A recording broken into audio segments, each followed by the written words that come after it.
in the summer of 1914, a continent that had not fought a major war in 40 years walked into one of the worst catastrophes in modern history.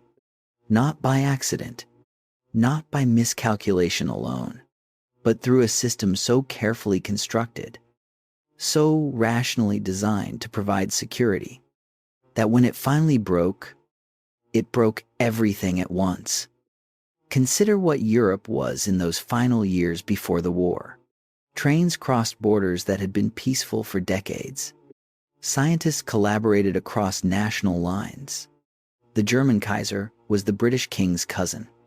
The Russian Tsar was his cousin too. At the very top of European civilization, everyone knew everyone. The world had never been more connected, and none of that stopped what came next. 40 million casualties, 4 empires gone, a map of the world redrawn by men who had never visited the places they were renaming, and a peace settlement that left behind conditions in which another war became dangerously more likely. A fact that a generation of extremists would later exploit with consequences the world is still living with today. This is not a story about battles. Battles are symptoms. This is the story of the disease. The alliances nobody could escape. The empires nobody could hold together. The generals nobody could restrain. And the ordinary men and women who paid, in ways their governments never fully acknowledged, for decisions they never got to make. The question is not who fired the first shot. We know who fired the first shot. The question is why nobody, not a single government, not a single leader with full knowledge of what modern industrial warfare could do, could stop what happened next. That question does not have a simple answer, but it has an honest one. And that is what this documentary is for, where we go beyond what the documentary record confirms. We say so. Several chapters open with specific scenes involving historical figures. These are narrative reconstructions based on documented historical context, not verbatim records of conversations or thoughts. We flag them clearly when they occur. Chapter 1. The World Before the Fire. What follows is a narrative reconstruction based on documented historical records of Adolf Hitler's years in Vienna before the First World War. The details of his circumstances are confirmed by historical sources. The specific scene is our framing of those documented facts. Picture Vienna in the summer of 1913, not the Vienna of trenches and poison gas that is coming. The Vienna of grand hotels and concert halls and coffee houses where philosophers argued about the nature of consciousness while waiters brought them their second cup. A city at the height of its confidence. Capital of an empire of 50 million people. Center of a civilization that believed, with genuine and well-supported conviction, that it had moved beyond the era of catastrophic wars. Somewhere in that city, a 24-year-old from the provinces is moving through crowds that do not notice him. He is living in a men's hostel, surviving on the margins of a prosperity he cannot access. The art academy has rejected him twice. He has no income, no prospects, no clear future. He watches the city with the particular intensity of someone who has nothing else to do. His name is Adolf Hitler. In 5 years, the war that nobody in those Vienna streets can yet imagine will have ended. And the world that produced him, that ignored him, that seemed so permanent and so rational and so beyond the reach of catastrophe, will be gone. We return to him later. For now, hold the image of that city, because what you are looking at is not simply one man's obscure biography. You are looking at a civilization that believed it was too sophisticated for the kind of war that was already being planned in the offices above those streets. That belief was not stupid. It was In many ways, the most reasonable conclusion available from the evidence at hand, and it was catastrophically wrong. To understand why, you have to understand what Europe actually was in the decades before 1914, what it had achieved, what it feared, and what it could not bring itself to give up. The starting point is 1871. That year, in the Hall of Mirrors at the Palace of Versailles, the German Empire was proclaimed after Prussia's decisive defeat of France in the Franco-Prussian War. Otto von Bismarck, the Prussian chancellor who had engineered 3 wars in 7 years to unify Germany under Prussian leadership, stood in that gilded hall and watched a new great power announce itself to the world. The historian A.J.P. Taylor, whose work on the origins of World War I remains one of the most rigorously argued treatments of the subject, described Bismarck's achievement as the most consequential act of European statecraft in the 19th century. And not entirely in a positive sense. The unification of Germany did not stabilize Europe. It created a new center of gravity so powerful that every other major power had to recalibrate its position in relation to it. France lost the provinces of Alsace and Lorraine in the peace settlement of 1871. The loss was territorial. The wound was psychological and political. For the next 4 decades, French strategic thinking was shaped, in ways both conscious and unconscious, by the reality of a powerful, unified Germany on its eastern border and the memory of a humiliation that would not fade. Germany, for its part, emerged from unification with a set of contradictions it never successfully resolved. It was the most dynamic industrial economy in Europe by the 1890s, surpassing Britain in steel production and racing ahead in chemicals, electrical engineering, and manufacturing. Its universities were the best in the world. Its army was the most professionally trained on the continent, and yet it was governed by a constitutional structure that gave enormous power to a military aristocracy whose values had been formed in an earlier era, and by an emperor, Kaiser Wilhelm II, whose personality combined genuine intelligence with a volatility and need for recognition that more experienced leaders around him never fully managed. Wilhelm II became Kaiser in 1888. At the age of 29, within 2 years, he had forced Bismarck into retirement, the old chancellor, who had spent decades carefully managing Germany's relationships with its neighbors precisely because he understood how dangerous German power looked from the outside, was gone. What replaced his system was something less coherent and considerably more dangerous. A German foreign policy that wanted respect, wanted colonies, wanted a navy to rival Britain's, and wanted all of these things without fully thinking through what pursuing them simultaneously would cost. The historian Christopher Clark, in his major study of the origins of the war, published in 2012, describes the German leadership of this period not as a group of calculated aggressors planning a war, but as a group of men who consistently made decisions that increased tension without understanding why other powers were alarmed. That distinction matters enormously. It is the difference between a conspiracy and a tragedy. And World War I was, at its deepest level, a tragédie. Austria-Hungary was an empire of roughly 50 million people, speaking a dozen languages, governed from Vienna by an administrative structure that dated in its essentials to the 17th century. The Habsburgs had ruled this patchwork of Germans, Hungarians, Czechs, Poles, Croats, Slovenes, Serbs, Romanians, and Italians for centuries by balancing ethnic groups against each other. By 1900, This balancing act was becoming impossible. Nationalism, the idea that people sharing a language and culture deserved their own state, was not an abstract philosophy in Austria-Hungary. It was a daily political crisis.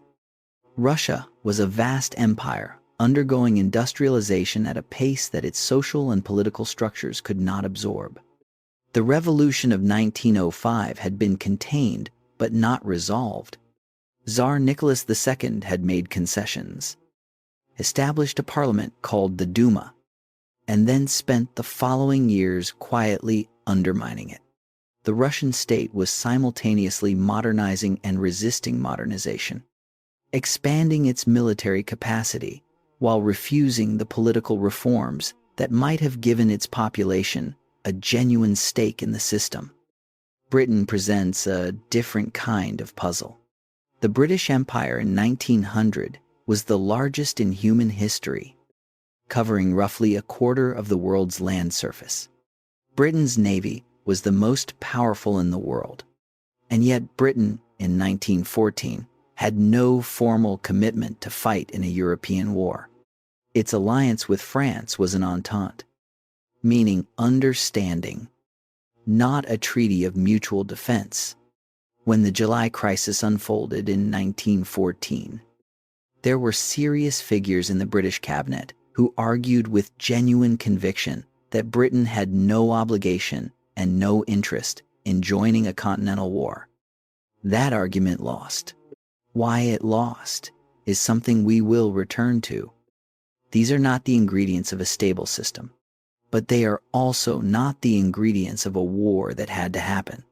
The historian Margaret Macmillan, whose book on the pre-war decade remains one of the most balanced treatments of this period, argues carefully against the determinism that looks back at 1914 and sees a catastrophe that was always coming.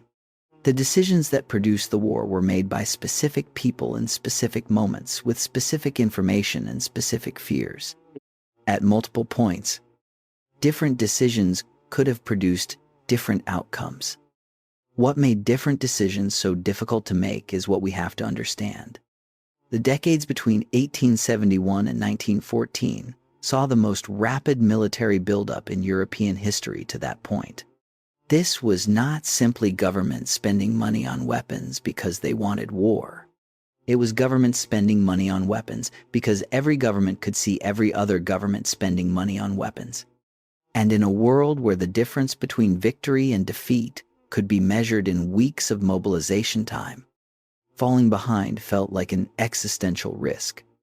The German Navy expansion program, which began in earnest under Admiral Alfred von Tirpitz in 1898, was designed to give Germany enough naval power to deter Britain from opposing German interests. The theory was reasonable. The effect was to convince the British Admiralty that Germany was planning to challenge British naval supremacy, which set off a naval arms race that consumed enormous resources on both sides and produced, as its primary political outcome, a Britain significantly more willing to stand against Germany than it would otherwise have been. This is the logic of what political scientists later called the security dilemma.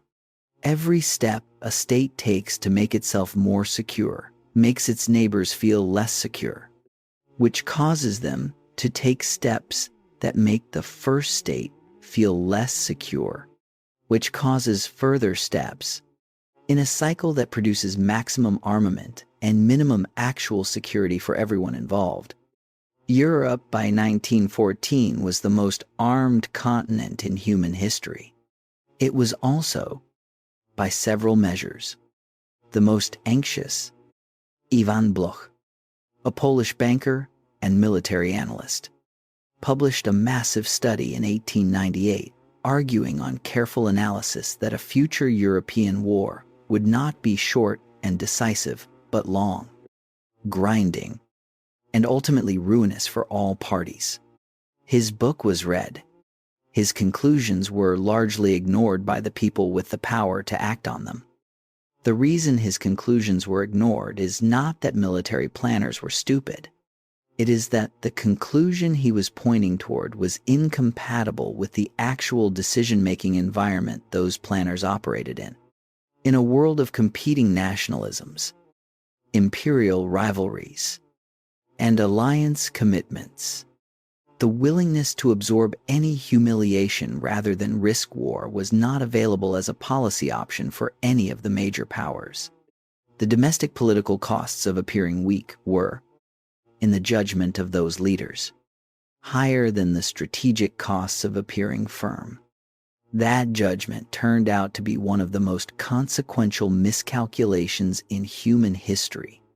Back in Vienna, the city moves through its summer with the serene confidence of a civilization that cannot imagine its own end. The coffee houses fill in the evenings. The concerts begin. The empire's bureaucracy processes its paperwork.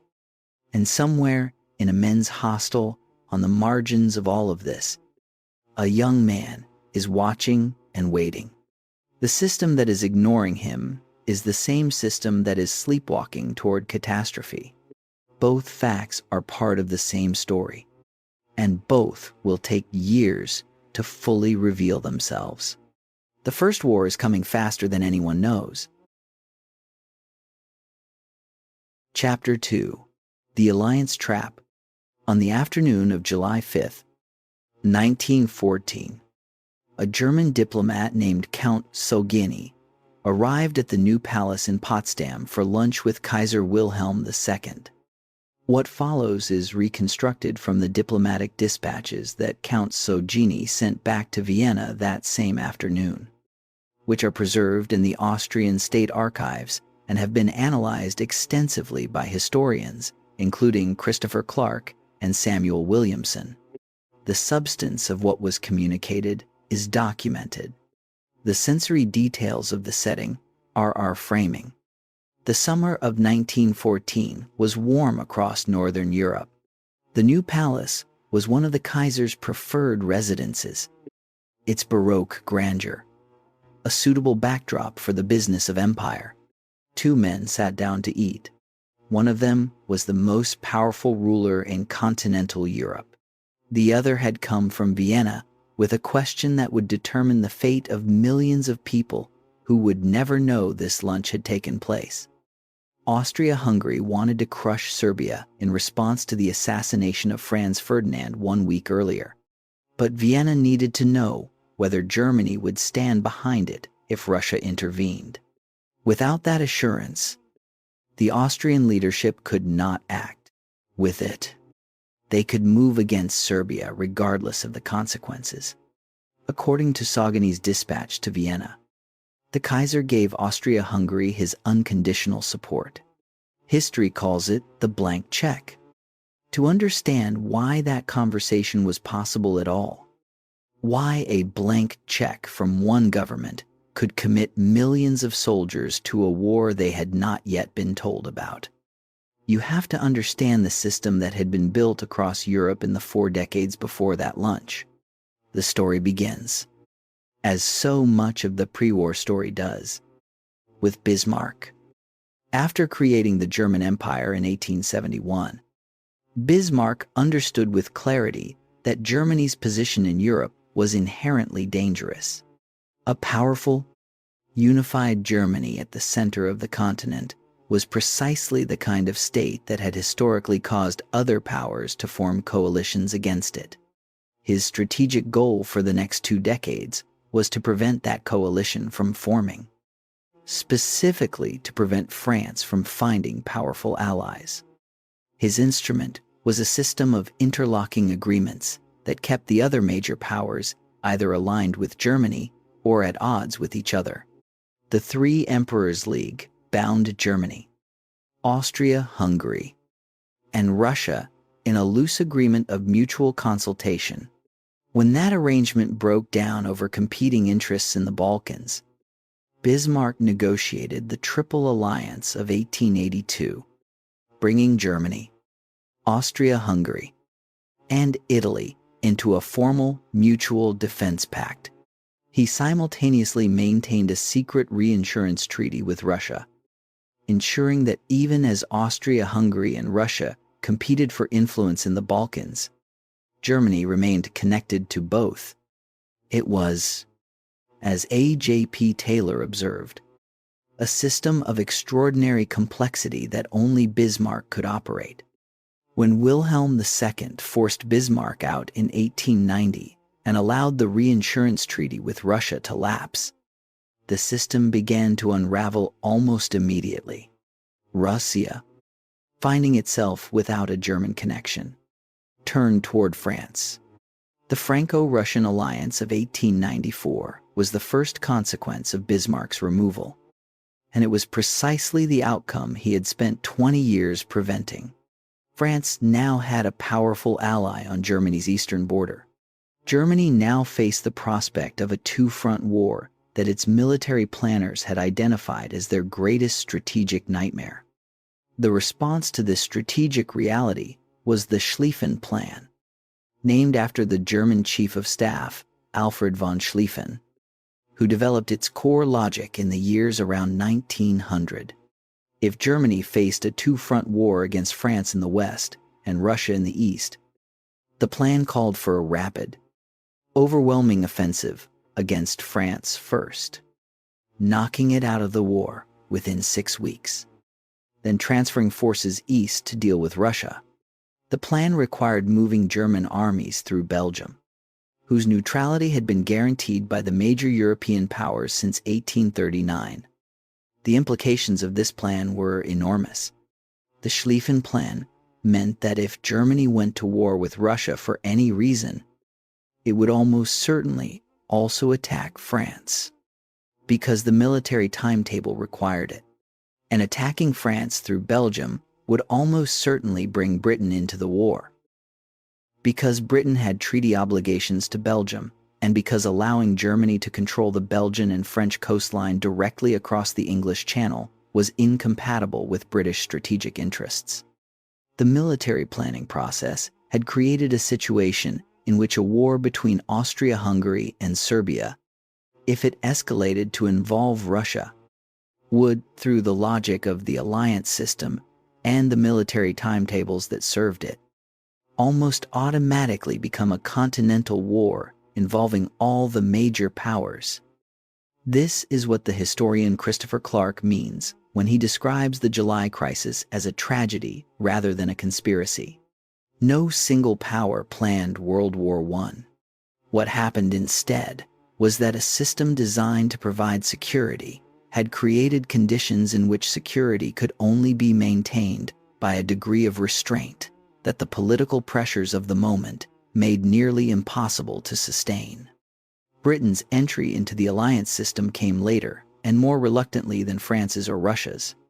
The Entente Cordiale of 1904 settled colonial disputes between Britain and France in Africa and Asia. But it created a framework of consultation that gradually acquired the weight of a commitment without ever being formally declared as one. The historian Keith Wilson, in his detailed study of British foreign policy in this period, documents how military conversations between British and French staff officers that began after 1906 gradually produced plans for British military intervention on the French left flank in the event of a German attack. These conversations were held without the knowledge of most of the British cabinet. They were not authorized by any formal political decision. And yet by 1914, they had created an expectation on the French side that Britain would fight, and a set of military plans on the British side that assumed it would, making non-intervention politically and practically very difficult when the crisis came.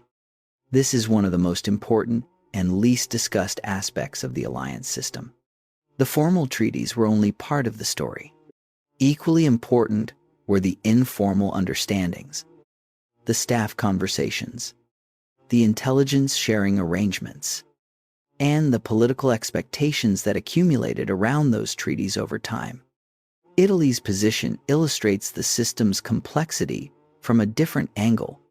Italy was formally a member of the Triple Alliance with Germany and Austria-Hungary, but Italy had territorial disputes with Austria-Hungary over regions with significant Italian-speaking populations, making genuine military cooperation between them almost inconceivable. When war came in 1914, Italy declared neutrality. When Italy finally entered the war in 1915, it entered on the side of France and Britain, having been offered territorial concessions that the Entente powers could promise because they were promising territory that largely belonged to Austria-Hungary. Russia's relationship with Serbia illustrates the alliance trap most clearly. Russia had no formal treaty obligation to defend Serbia. But Russian leaders understood that if Austria-Hungary crushed Serbia without a Russian response, Russia's credibility as a protector of Slavic peoples would be destroyed, and its influence in the Balkans would collapse. The alliance system did not force Russia to support Serbia. It created a political environment in which failing to support Serbia felt, to Russian leaders, like a threat to the survival of the Russian state itself. Germany had the power, more than any other state, to restrain Austrian action against Serbia. The decision not to exercise that restraint, to instead give Austria-Hungary the blank check of unconditional support, was the single most consequential decision of the July crisis. Count Sojourny left Potsdam that afternoon and sent his dispatch to Vienna. The substance of what the Kaiser had said was clear.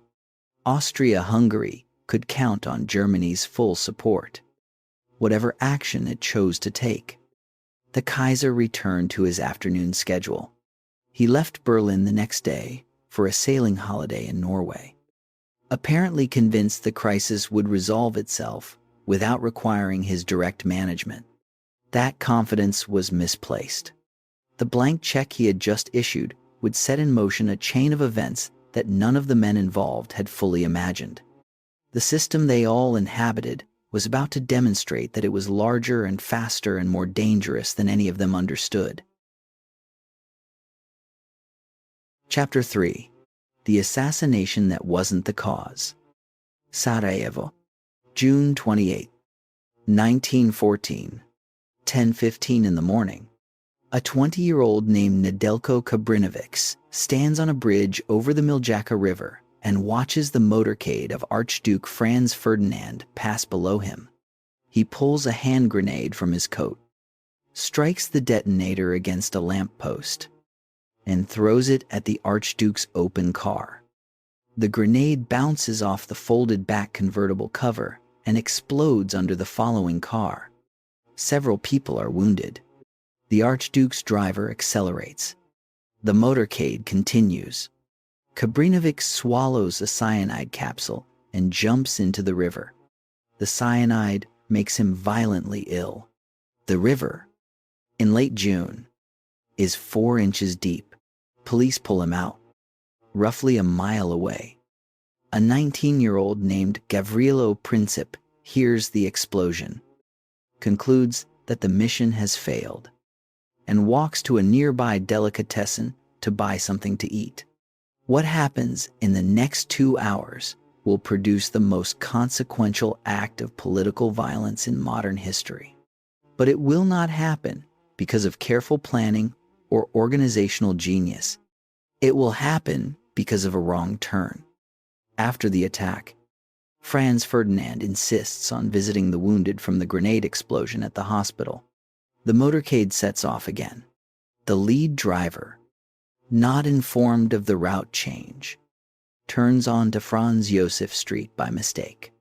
A senior official in a following car realizes the error and shouts at the driver to stop and reverse. The car stops directly in front of Gavrilo Princip, who has just emerged from the delicatessen and is standing on the pavement with his unspent pistol. Convinced the day's mission is over, he steps forward. He fires twice at point-blank range. Franz Ferdinand is hit in the jugular vein. His wife Sophie, who throws herself across him in the moment of the shots, is hit in the abdomen. Both die within the hour. Now, here is the question that every serious historian of this period insists on asking. How did the assassination of one man, however prominent, produce a world war in 37 days? The honest answer is that it could not have done so on its own. The assassination was the trigger. The gun had been loaded for decades. Gavrilo Princip was a member of Young Bosnia, a loose network of South Slav nationalist activists, mostly young men from Bosnia, radicalized by the 1908 annexation of Bosnia by Austria-Hungary and inspired by a romantic vision of revolutionary violence as the path to national liberation. Young Bosnia was not a disciplined political organization with a clear program. It was more like an ideological atmosphere, a shared conviction that Austria-Hungary's grip on the South Slav lands could only be broken by force, and that someone had to be willing to provide that force. The weapons used in the Sarajevo assassination, the pistols and grenades, came from a different and more organized source. The historian Vladimir Dediger, in his detailed study of the assassination published in 1966, established that the weapons were provided by a Serbian nationalist secret society known as the Black Hand, formerly called Union or Death, which had significant connections to Serbian military intelligence. The head of Serbian military intelligence, Colonel Dragutin Dimitrijević, known by his alias Apis, was also the head of the Black Hand. The Serbian government, led by Prime Minister Nikola Pasic, appears to have had some awareness that a plot against Franz Ferdinand was being organized and made what most historians describe as a vague and inadequate attempt to warn Austrian officials. Whether this constitutes Serbian state responsibility for the assassination is a question that historians continue to debate. What is not debated is that the assassination was not a random act of political violence by a lone disturbed individual. It was carried out by members of a network with connections to Serbian nationalist organizations and, through those organizations, to elements of the Serbian state apparatus. But here's the crucial distinction that the July crisis would repeatedly fail to make. There is a significant difference between a state harboring nationalist groups that carry out an attack, which appears to be approximately what happened, and a state that planned and ordered the attack, which is what the harshest Austrian characterizations implied. The appropriate response to the first is diplomatic pressure and legal cooperation. The response that Austria-Hungary chose was something considerably more drastic. In Vienna, the news of Franz Ferdinand's death provided what the Austrian Foreign Minister Leopold von Berchtold and the military chief of staff Konrad von Hotzendorf had long believed was necessary: a justification for decisive action against Serbia that Austrian public opinion and the great power diplomatic community would be willing to support. Konrad von Hotzendorf had proposed military action against Serbia at least 25 times in the years before the assassination. According to records examined by the historian Samuel Williamson in his study of Austria-Hungary's role in the war's origins, the assassination did not create the desire for a confrontation with Serbia in Vienna. It created the opportunity. The question that would determine whether the confrontation remained local or became continental was whether Austria-Hungary would act quickly, before the other great powers could organize a diplomatic response, or slowly and deliberately, which would give Russia and the other powers time to intervene. The decision made in Vienna was to act deliberately, to build a legal case and secure German support before moving. That decision, combined with the blank check from Berlin, transformed a crisis that might have been managed into a countdown to continental war. Gavrilo Princip survived the assassination. He was too young under Austro-Hungarian law to be executed.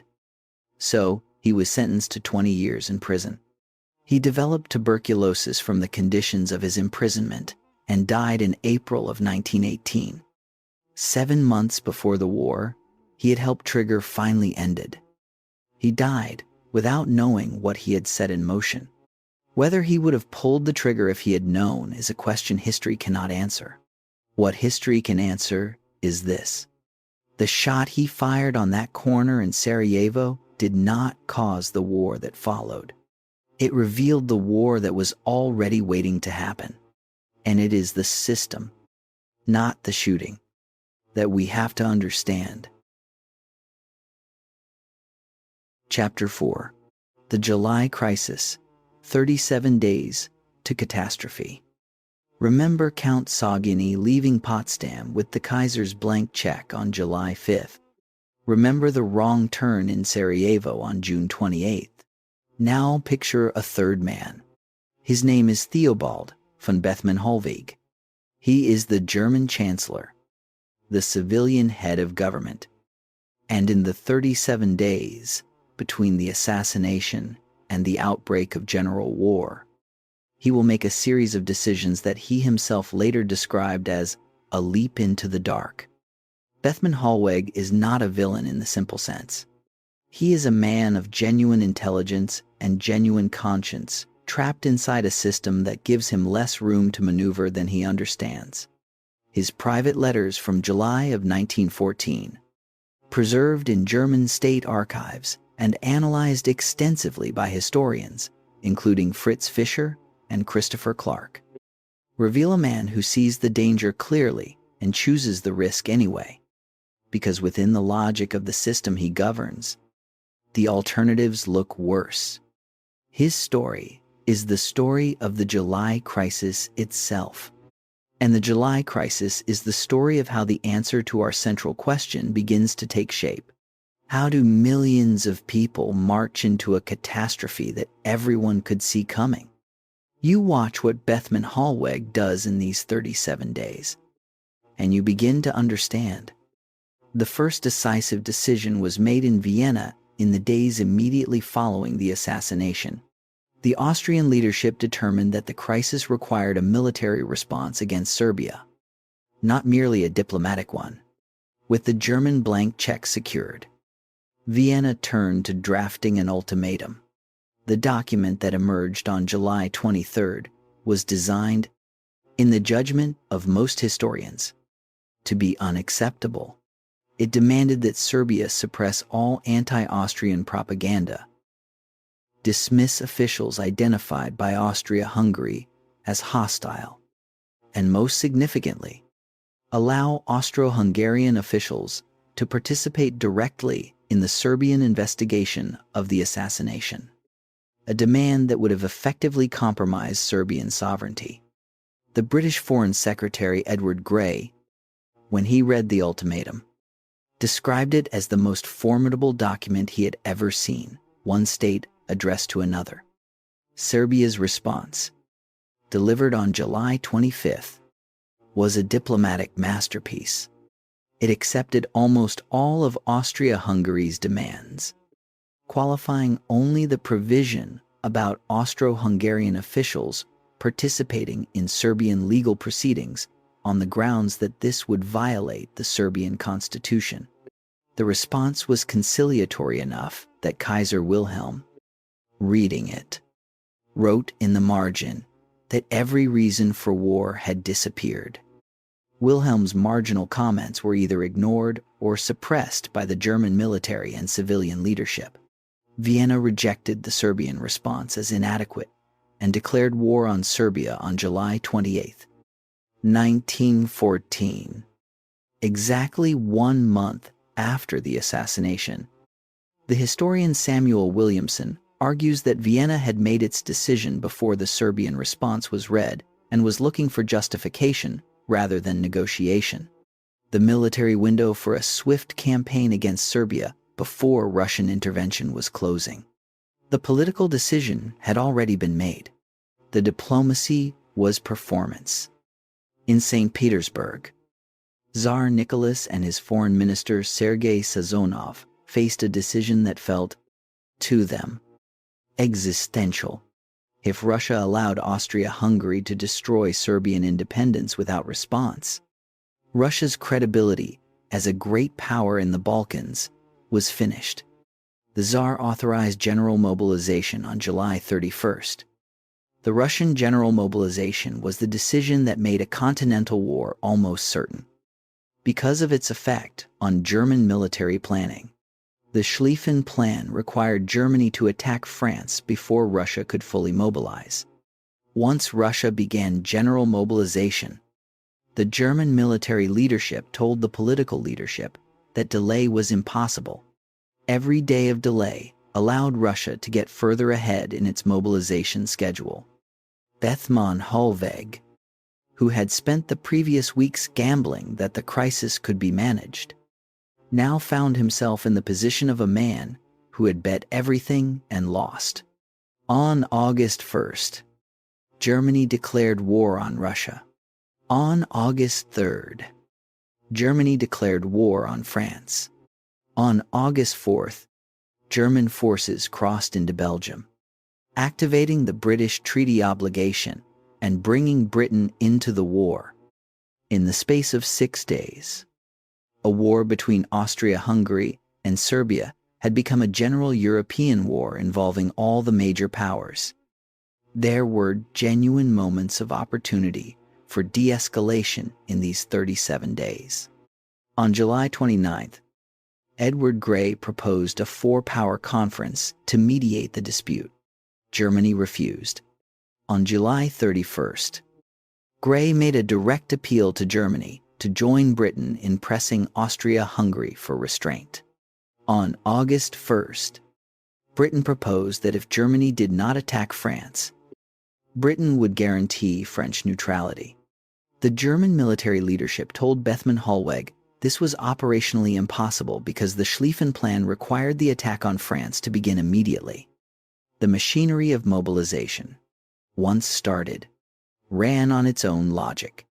Tsar Nicholas made several attempts to halt or reverse Russian mobilization in the final days of July, exchanging telegrams with Kaiser Wilhelm in a correspondence historians call the Willy-Nicky telegrams. After the cousins' pet names for each other, the telegrams are painful to read. Two men who knew each other personally, who shared family memories, trying to find a way to stop something that neither of them fully controlled. Each time Nicholas agreed to some modification of the mobilization orders, his military commanders explained why it was operationally impossible. The mobilization continued. Here is the beginning of the answer to the question we started with. How do millions of people march into a catastrophe that everyone could see coming? They march because the systems they live within give them, in the specific moment of crisis, no effective way to stop. Not because they lack intelligence or courage or the capacity to understand what is happening, but because the gap between individual understanding and collective action is, in moments of systemic crisis, one of the most dangerous spaces in human affairs. Bethmann Hollweg sat in his garden on the evening of August 1st as the declarations of war began to flow. A colleague who visited him that evening later recorded his words. The horizon was like a great thundercloud, he said. He could see no way through it. It was a leap into the dark. He was right about all of it. He jumped anyway. In Munich, where he had moved from Vienna earlier that year, Adolf Hitler was among the crowds that gathered to celebrate the announcement of war. Historical accounts record celebrations in cities across Germany and Austria. A photograph taken in Munich's Odeonsplatz that day appears to show him among the crowd. Though historians have debated the identification, what is documented is that he volunteered for the German army the following day. The young man the Vienna crowds had not noticed was now part of the system that had been building toward this moment for decades. His presence in that celebrating crowd and his 4 years of subsequent service on the Western Front would shape everything that came after the war ended. But that is a later story. First, there is the war itself. And the war, as it turned out, was nothing like what any of the men celebrating in those August crowds had expected. Chapter 5, 1914, The War of Movement That Wasn't. On August 4th, 1914, a German soldier named Kurt Samisch, a schoolteacher from Leipzig who had volunteered in the war's first days, boarded a troop train heading west. Samisch kept a diary throughout his service. It has been preserved and studied by historians of the German experience of the First World War. His entries from the opening weeks of the war capture something that official histories rarely convey: the gap between what soldiers had been told to expect and what they actually encountered. He expected a campaign of weeks. He expected decisive battles and clear results. He expected, as almost everyone on every side expected in August of 1914, to be home before winter. He was wrong in ways that would take 4 years to fully reveal. That expectation, shared across Europe in the summer of 1914, was not wishful thinking in the simple sense. It was a conclusion that seemed well supported by the available evidence. The last major European war had lasted less than a year. Every major army had war plans designed around decisive action in the opening weeks. The economic interdependence of European nations, so the argument went, made a long war financially impossible. What nobody had adequately calculated was the degree to which industrial technology had transformed the relationship between offensive and defensive military operations. The breech-loading rifle, which could fire 15 aimed rounds per minute in trained hands. The machine gun, which could fire 400 to 600 rounds per minute. The barbed wire that could stop infantry movement in its tracks. And the artillery that could reduce a fortified position to rubble while simultaneously making movement across open ground suicidal. These weapons had collectively created a situation in which defenders had an enormous advantage over attackers. This advantage had been visible in the American Civil War and in the Russo-Japanese War of 1904 and 1905. European military planners had observed these conflicts and largely drawn the wrong conclusions. Or rather, the conclusions that their existing doctrines inclined them toward. French military thinking in particular had developed an almost mystical belief in the offensive. The idea that aggressive spirit could overcome the advantage of defensive firepower. The historian Barbara Tuchman, in her account of the opening weeks of the war, published in 1962, describes French military doctrine of this period as a collective flight from reality into ideology. Germany's Schlieffen Plan called for a massive wheeling movement through Belgium and northern France, swinging west of Paris and then east to encircle and destroy the French armies in the field.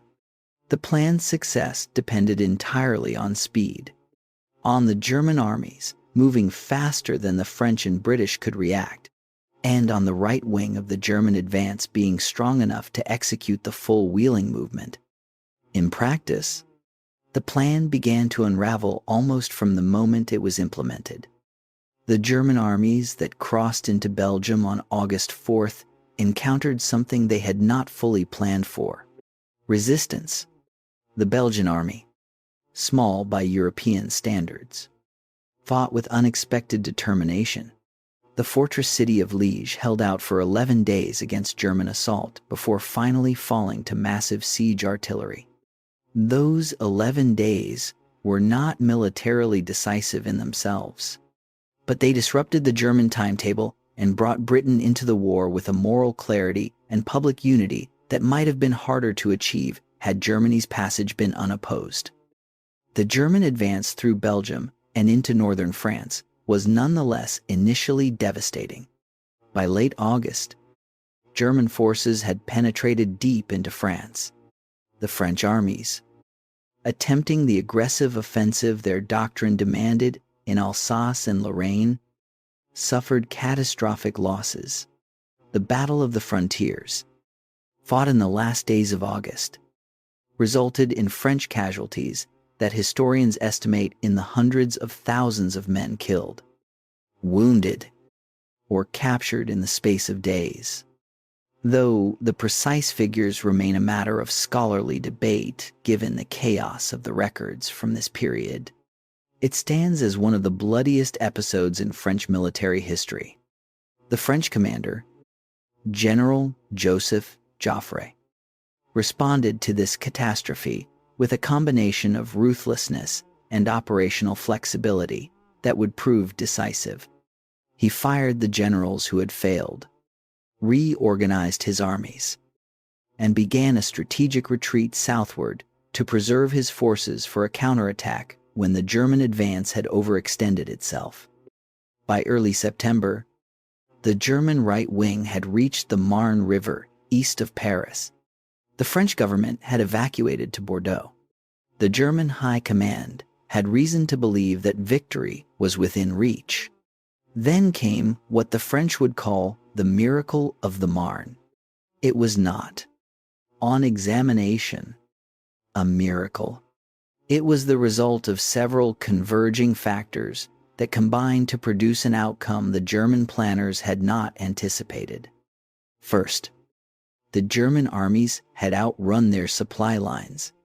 The men who had been marching and fighting for weeks without adequate rest were physically exhausted. The horses that pulled the artillery and supply wagons were dying in large numbers. Second, a gap had opened between the German First Army, commanded by General Alexander von Kluck, and the Second Army to its left. Von Kluck had made the operational decision to swing east of Paris rather than west, as the original plan had intended, partly because his men were too exhausted to make the wider sweep. This decision exposed his right flank and created the gap that French reconnaissance identified and reported to Joffre. Joffre launched his counterattack on September 5, 1914. French and British forces drove into the gap between the German armies. The German commander Helmuth von Moltke lost his nerve. On September 9th, he ordered a general retreat to the Aisne River. The opportunity to win the war in the West within 6 weeks of its beginning had passed. Moltke reported to Kaiser Wilhelm that Germany had lost the war. He was relieved of command. Though the change was kept secret from the German public for months, the retreat to the Aisne produced what military historians call the race to the sea, a series of attempts by both sides to outflank each other to the north, each attempt failing as the opposing side extended its line to block the flanking move. By November of 1914, the front extended from the English Channel in the north to the Swiss border in the south, an unbroken line of over 400 miles. Both sides had begun digging in.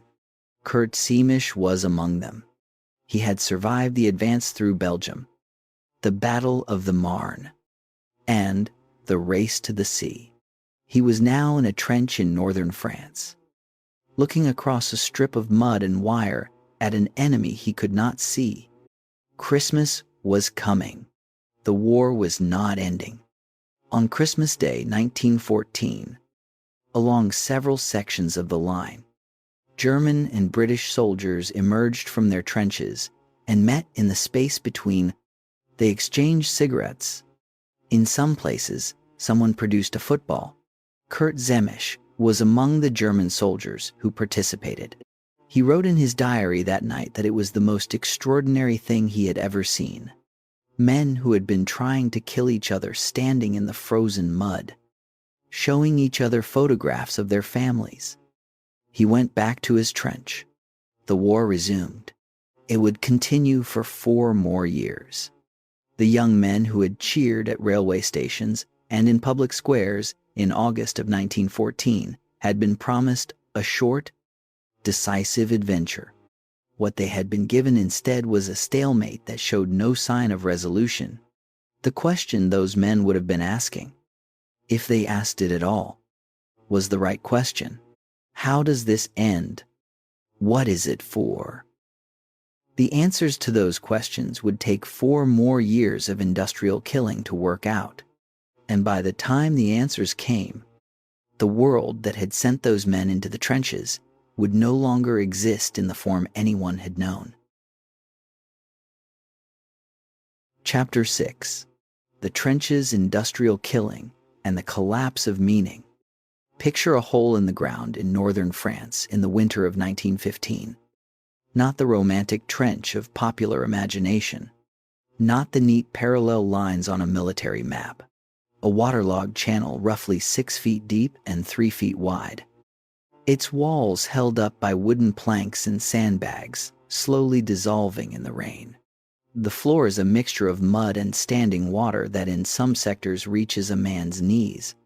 The smell is a compound of wet earth, rotting sandbags, unwashed bodies, latrine trenches dug into the trench wall, and something else. Something that every man who served on the Western Front described, and none of them adequately captured in words. The particular smell of the front, of explosives and decay and fear, concentrated in a space where tens of thousands of men have been living and dying for months. Kurt Samish is in that trench system. His diary entries from the winter of 1915 describe conditions with the particular precision of a school teacher who cannot stop himself from observing and recording, even when what he is observing and recording is his own degradation. He writes about the mud. He writes about the rats. He writes about the men he has seen die in ways that he cannot find adequate language for. He writes, in one entry that historians have quoted, that he has begun to understand that the war is not what civilization does when it breaks down. It is what civilization does when it is working exactly as designed. That observation cuts to the heart of what the Western Front actually was. What made the trench system so difficult to break was the combination of defensive firepower and the physical conditions of the terrain. A single water-cooled Maxim machine gun, operated by a crew of 2 or 3 men, could fire 500 rounds per minute and could sweep an arc of fire wide enough to cover the entire front of an attacking infantry company. An attacking force that had taken months to train and equip could be destroyed in minutes by a handful of machine gun crews who had survived an artillery bombardment in their dugouts and emerged to man their weapons as the infantry crossed no man's land.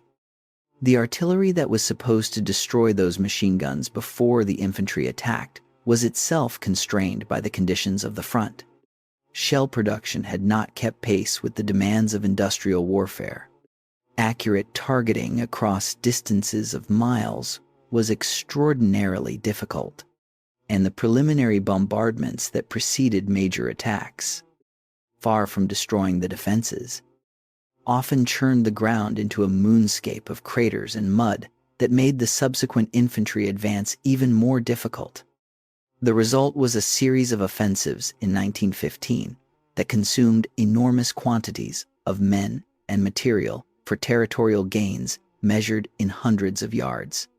The British attack at Neuve-Chapelle in March of 1915 captured a small German salient at a cost of 13,000 casualties. The French offensives in Champagne and Artois cost several 100,000 casualties for gains that were strategically meaningless. Poison gas deserves specific attention because it represents one of the clearest cases in the war of a weapon that violated existing laws of war and produced consequences neither side had fully anticipated. The Germans used gas first. At Ypres, in April of 1915, releasing chlorine that killed thousands of French and Algerian troops in what was the first large-scale chemical weapons attack in history. The Allies condemned the attack, then developed and deployed their own gas weapons as rapidly as possible. By the war's end, both sides had deployed a range of chemical agents, including chlorine, phosgene, and mustard gas, which caused agonizing burns to the skin, eyes, and lungs, and could incapacitate a man for weeks. The historian L. F. Haber, in his technical study of chemical warfare, published in 1986, estimates that gas caused roughly 1.3 million casualties over the course of the war, of whom approximately 90,000 died. What gas produced in addition to physical casualties was a particular kind of psychological terror, the knowledge that the air itself could kill you. Kurt Semisch survived a gas attack in the summer of 1915. His diary entry from that period records the experience with the same observational precision that characterizes his earlier writing. But the tone has changed. He writes that surviving something that should have killed him did not produce relief. It produced a kind of numbness that he found more frightening than the fear itself. He writes that he is beginning to understand that survival in this war is not something you earn. It is something that happens to you, or does not, for reasons that have nothing to do with courage or intelligence or any quality a man can cultivate. The experience of artillery bombardment was itself a form of psychological violence that the medical establishment of 1914 had almost no framework for understanding. The term shell shock, which entered military medical vocabulary in early 1915, originally referred to a physical theory about concussive brain damage. As the war continued and the numbers of men presenting with tremors, paralysis, blindness, deafness, and inability to speak without any physical wound increased dramatically, it became clear that something more complex was happening. The historian Joanna Burke, in her study of combat trauma, published in 1996, documents the military medical establishment's struggle with shell shock as both a medical phenomenon and a disciplinary problem. Men who could not function in the trenches were simultaneously patients who needed treatment and soldiers who, in the view of military authorities, might be malingering to avoid duty. The British Army executed 306 soldiers for military offenses, including cowardice and desertion during the war. The historian Julian Putkovsky and Julian Sykes, in their study of these cases, published in 1989, found that many of the executed men showed clear signs of mental illness that was not recognized or was deliberately ignored by the military courts. In 2006, the British government formally pardoned all 306 men. The Battle of the Somme, which began on July 1st, 1916, is the event that more than any other defines the Western Front in British cultural memory. The preliminary bombardment lasted 7 days and fired over 1.5 million shells at the German lines. British commanders believed and told their troops that the bombardment would destroy the German defenses and the infantry would advance with minimal opposition. On the morning of July 1st, at 7:30, approximately 100,000 British soldiers climbed out of their trenches and walked toward the German lines. The German machine gunners, who had survived the bombardment in deep concrete dugouts, emerged and opened fire. By the end of that day, the British Army had suffered approximately 57,000 casualties, of whom nearly 20,000 were dead. It was the worst single day in the history of the British Army, and it remains so. Kurt Semisch was on the German side of the Somme. His diary entry for July 1st, 1916, records that his unit held their position. It records the number of British soldiers he could see from the parapet. He records that he did not feel what he expected to feel. He does not write what he expected to feel. He simply notes that whatever it was, he did not feel it. Verdun fought simultaneously with the Somme from February to December of 1916, was the German army's attempt to bleed France to death. The historian Alistair Horn, in his definitive study of the battle, describes it as the supreme concentration of suffering and futility that the Western Front produced. Roughly 700,000 casualties on both sides over 10 months of fighting.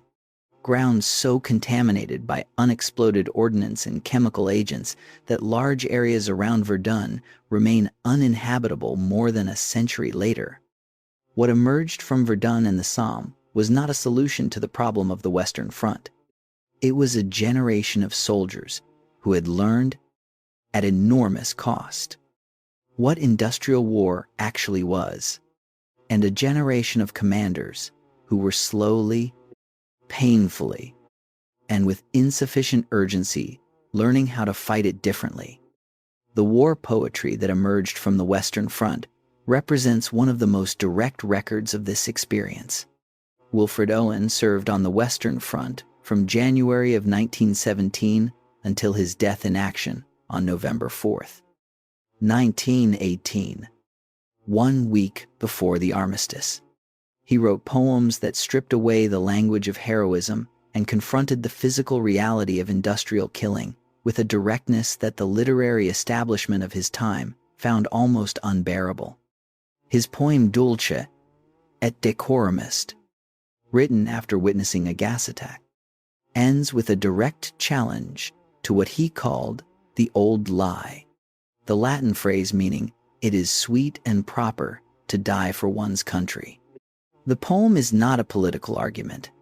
It is a witness statement, and its power comes from precisely that quality. The distance between the experience of the front and the understanding of it at home is one of the war's most consequential features. Soldiers on leave found themselves unable to explain what they had experienced to parents, wives, and friends whose understanding of the war was shaped by newspaper accounts and propaganda posters. The result was a growing sense of alienation between the front and home that would shape European culture for decades after the armistice. Kurt Zemmisch continued writing his diary through 1916 and into 1917.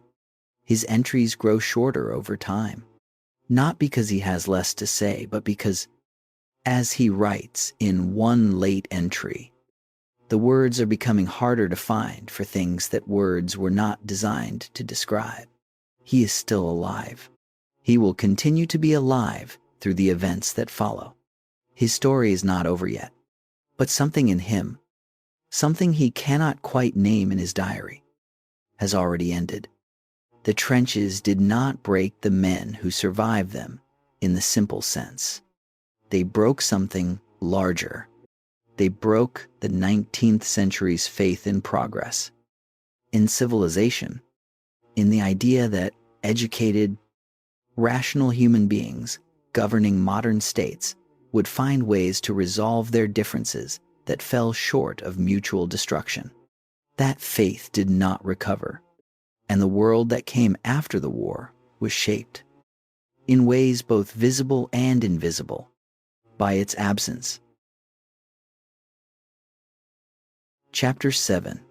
The Other Fronts. The War Beyond France. In April of 1915, a 22-year-old man from a small town in Tyneside, England, named Private John Simpson Kirkpatrick, arrived on a beach at the foot of a cliff on a Turkish peninsula. He had enlisted as a stretcher bearer with the Australian and New Zealand Army Corps, joining at a time when enlistment requirements were less rigidly enforced, and he had been part of the first wave of the landing at Gallipoli. The cliff above him was held by Ottoman soldiers with machine guns. The men around him were being killed as they came off the boats. He found a donkey wandering on the beach in the chaos of the landing and, without being ordered to, and without waiting for permission, began using it to carry wounded men from the cliffs above down to the medical station below. He worked every day for 3 weeks, under fire, without stopping. He was killed by shrapnel on May 19, 1915. He became one of the most celebrated figures of the entire Gallipoli campaign. His story was used by Australian and New Zealand governments and communities to represent something essential about what their soldiers were. Not professional imperial warriors fighting for an empire that was not theirs. Ordinary men, decent men, doing what needed to be done in conditions of extraordinary difficulty. His story is worth holding as we move across the wider war. Because the Western Front narrative, powerful and important as it is, consistently obscures the experience of the hundreds of thousands of soldiers who fought and died in places that have largely been written out of the dominant account of the conflict. Here is something that account consistently misses. The war fought in the mud of northern France and Belgium. As catastrophic and as historically significant as it was, involved roughly 1/3 of the total military forces committed by all sides over the course of the conflict. The other 2/3 were fighting somewhere else. The Eastern Front alone was larger than the Western Front in almost every measurable dimension. It stretched from the Baltic Sea in the north to the Black Sea in the south, a distance of roughly 1,000 miles compared to the 400 miles of the Western Front. The armies engaged were larger.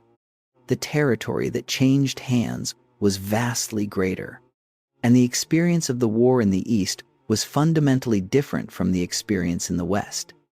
The Eastern Front lacked the dense railway and road networks of northern France and Belgium. This made the kind of static trench warfare that characterized the Western Front much harder to sustain. When one side broke through, it could advance for miles before the defending side could bring up enough reserves to restore the line. The result was a war of much greater movement than in the West, with front lines that shifted by hundreds of miles over the course of the conflict.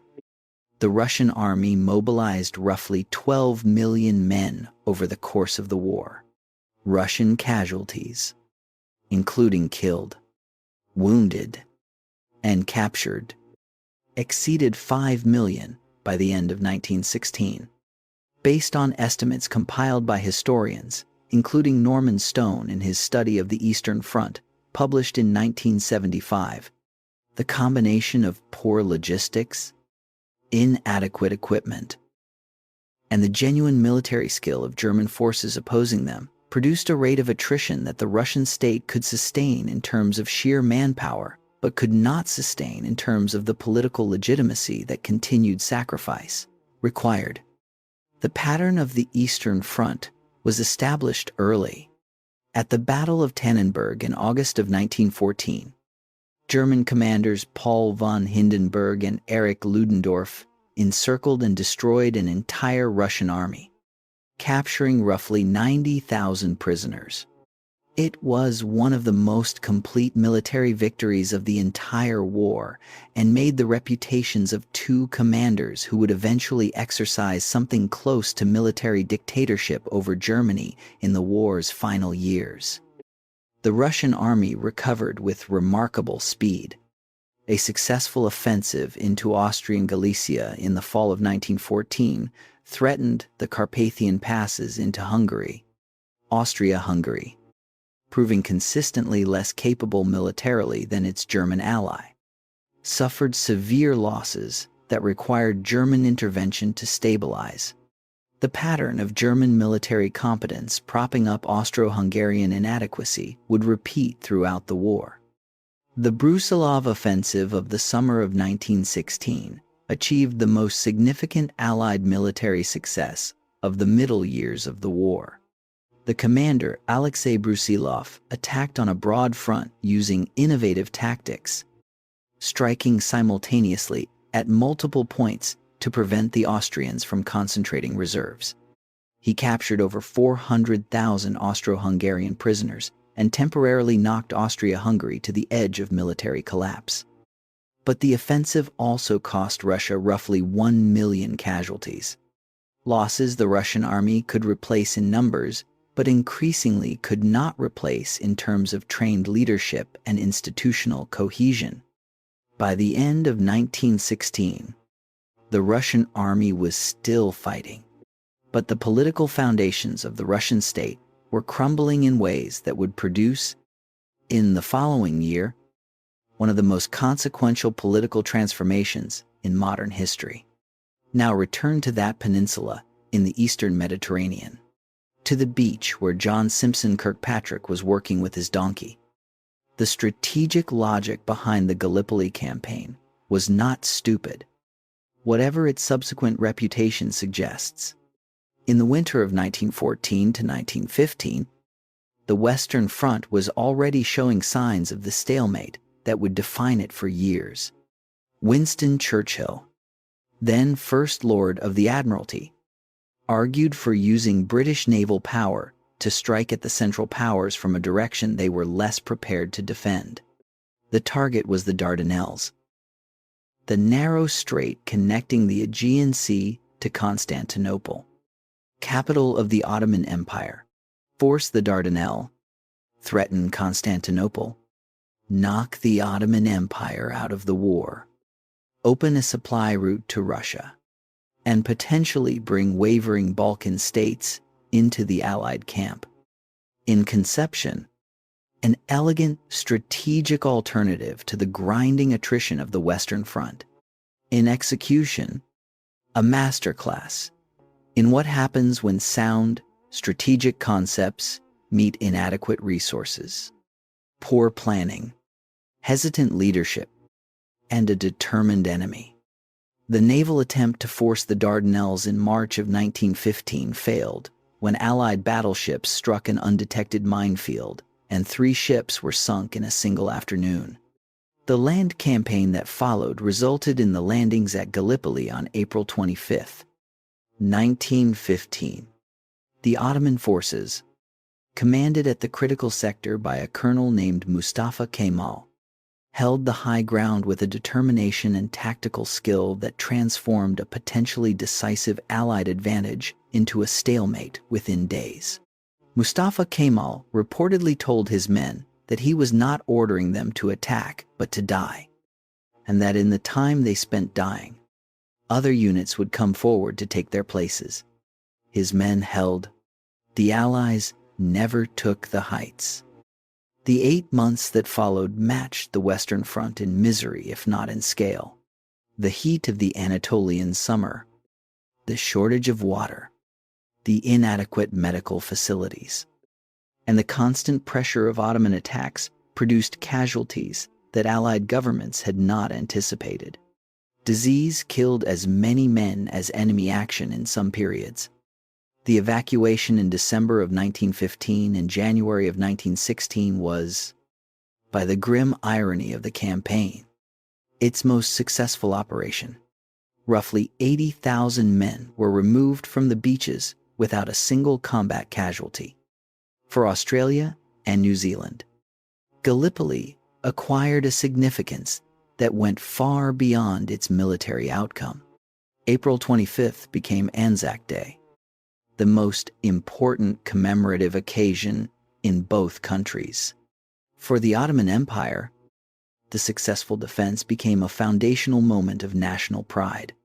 Mustafa Kemal would go on to lead the Turkish War of Independence and become the founder of the modern Turkish Republic, taking the surname Ataturk, meaning father of the Turks.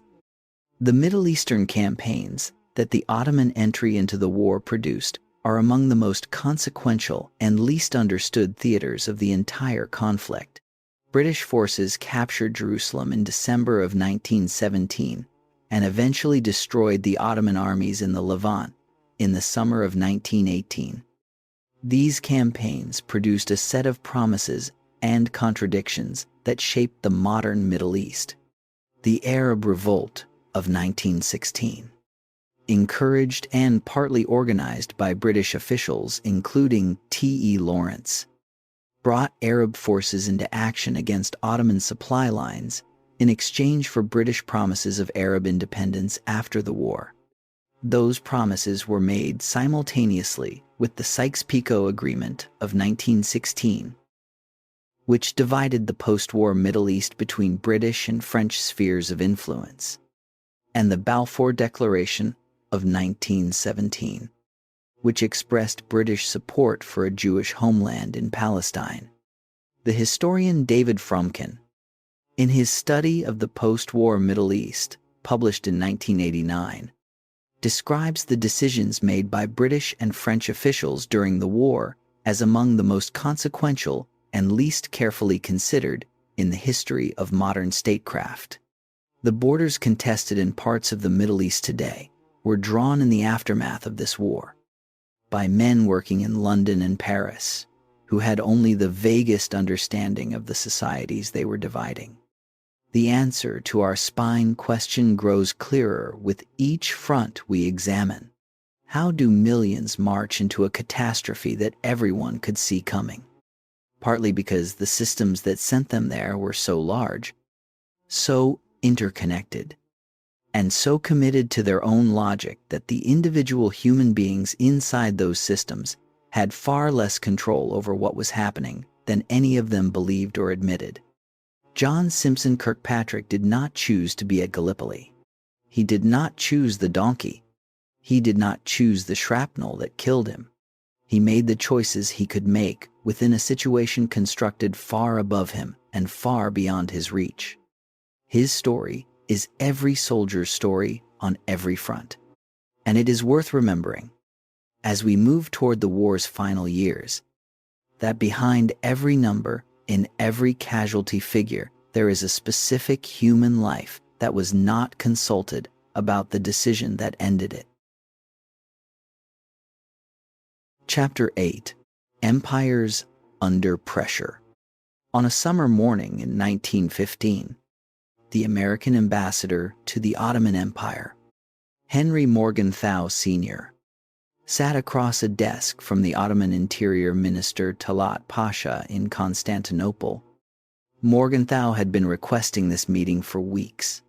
He had been receiving reports from American consular officials across Anatolia that described something he could find no adequate diplomatic language for.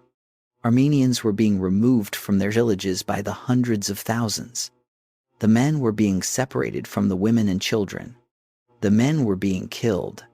The women and children were being marched south through the desert toward Syria without food, without water, without shelter, and without any apparent destination except death.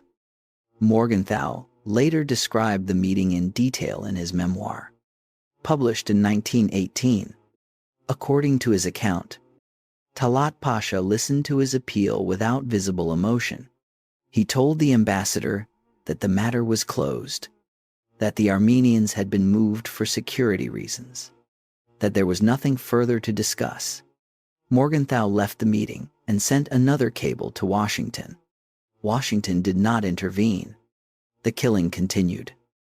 We begin this chapter with Morgenthau because what he witnessed from that desk in Constantinople is the most morally urgent part of what the collapse of empires under the pressure of industrial war actually produced. And because the empires we are about to examine did not simply collapse, they collapsed in ways that destroyed millions of ordinary people who had no say in the decisions that destroyed them. 4 empires dominated the political map of Europe and the Middle East in 1914. The German Empire, the Austro-Hungarian Empire, the Russian Empire, and the Ottoman Empire collectively governed roughly 500 million people across territories stretching from the Rhine to the Persian Gulf. By the end of 1918, all 4 were gone. This is not a coincidence or a footnote to the military history of the war. It is the war's most consequential political outcome, the one that remade the map of the modern world and created the conditions for many of the major conflicts of the 20th century. Understanding why these empires collapsed requires understanding not just what the war did to them, but what they already were before the war began. Begin with Russia, because the Russian story produced consequences that outlasted the war itself by decades. By the beginning of 1917, the Russian Empire had been at war for 2.5 years. It had mobilized roughly 15 million men. It had suffered casualties that historians, including Norman Stone, place at over 5 million killed, wounded, and captured. Its railway network was close to breakdown. Its food distribution system had deteriorated to the point where the cities of Petrograd and Moscow were experiencing serious shortages, despite the fact that Russia remained one of the world's largest agricultural producers. The immediate trigger of the February Revolution of 1917 was not political but material. On February 23rd, women workers in Petrograd walked out of textile factories to protest food shortages and gathered in the streets demanding bread. Within 2 days, the strikes had spread across Petrograd's industries, and the demonstrations had grown to hundreds of thousands of people. The critical moment came when the Tsar ordered the military garrison to suppress the demonstrations. Soldiers fired on crowds on February 26th, killing dozens. But on February 27th, the garrison began to mutiny. Regiment after regiment refused orders to fire and in several cases joined the demonstrators. Nicholas, still at his military headquarters far from Petrograd, attempted to return to the capital by train. His train was stopped by railway workers who had joined the revolution. His generals, polled by telegram, advised him that his abdication was the only option that could preserve the army's ability to continue fighting. On March 2nd, 1917, Tsar Nicholas II abdicated. The Romanov dynasty, which had ruled Russia for 304 years, ended in 48 hours. The provisional government that replaced the Tsar made a decision that would prove fatal. It decided to continue the war. The decision was made for reasons that were within a certain framework of thinking, entirely logical. Russia had international obligations to its allies. Russian territory was occupied by German forces, but the decision ignored the fundamental reality that the revolution had occurred partly because of the war, and that any government promising continued sacrifice without delivering the reforms that the revolution had raised expectations for was walking on ground that would not hold. Into this space of political instability stepped Vladimir Lenin, who arrived at the Finland station in Petrograd on April 3rd, 1917, in what became known as the sealed train, an arrangement Germany agreed to, calculating that his return would destabilize the Russian war effort. Lenin's political analysis was simple and ruthless. The only way to deliver what the workers and soldiers actually wanted, peace, land, and bread, was to overthrow the provisional government and transfer power to the Soviets.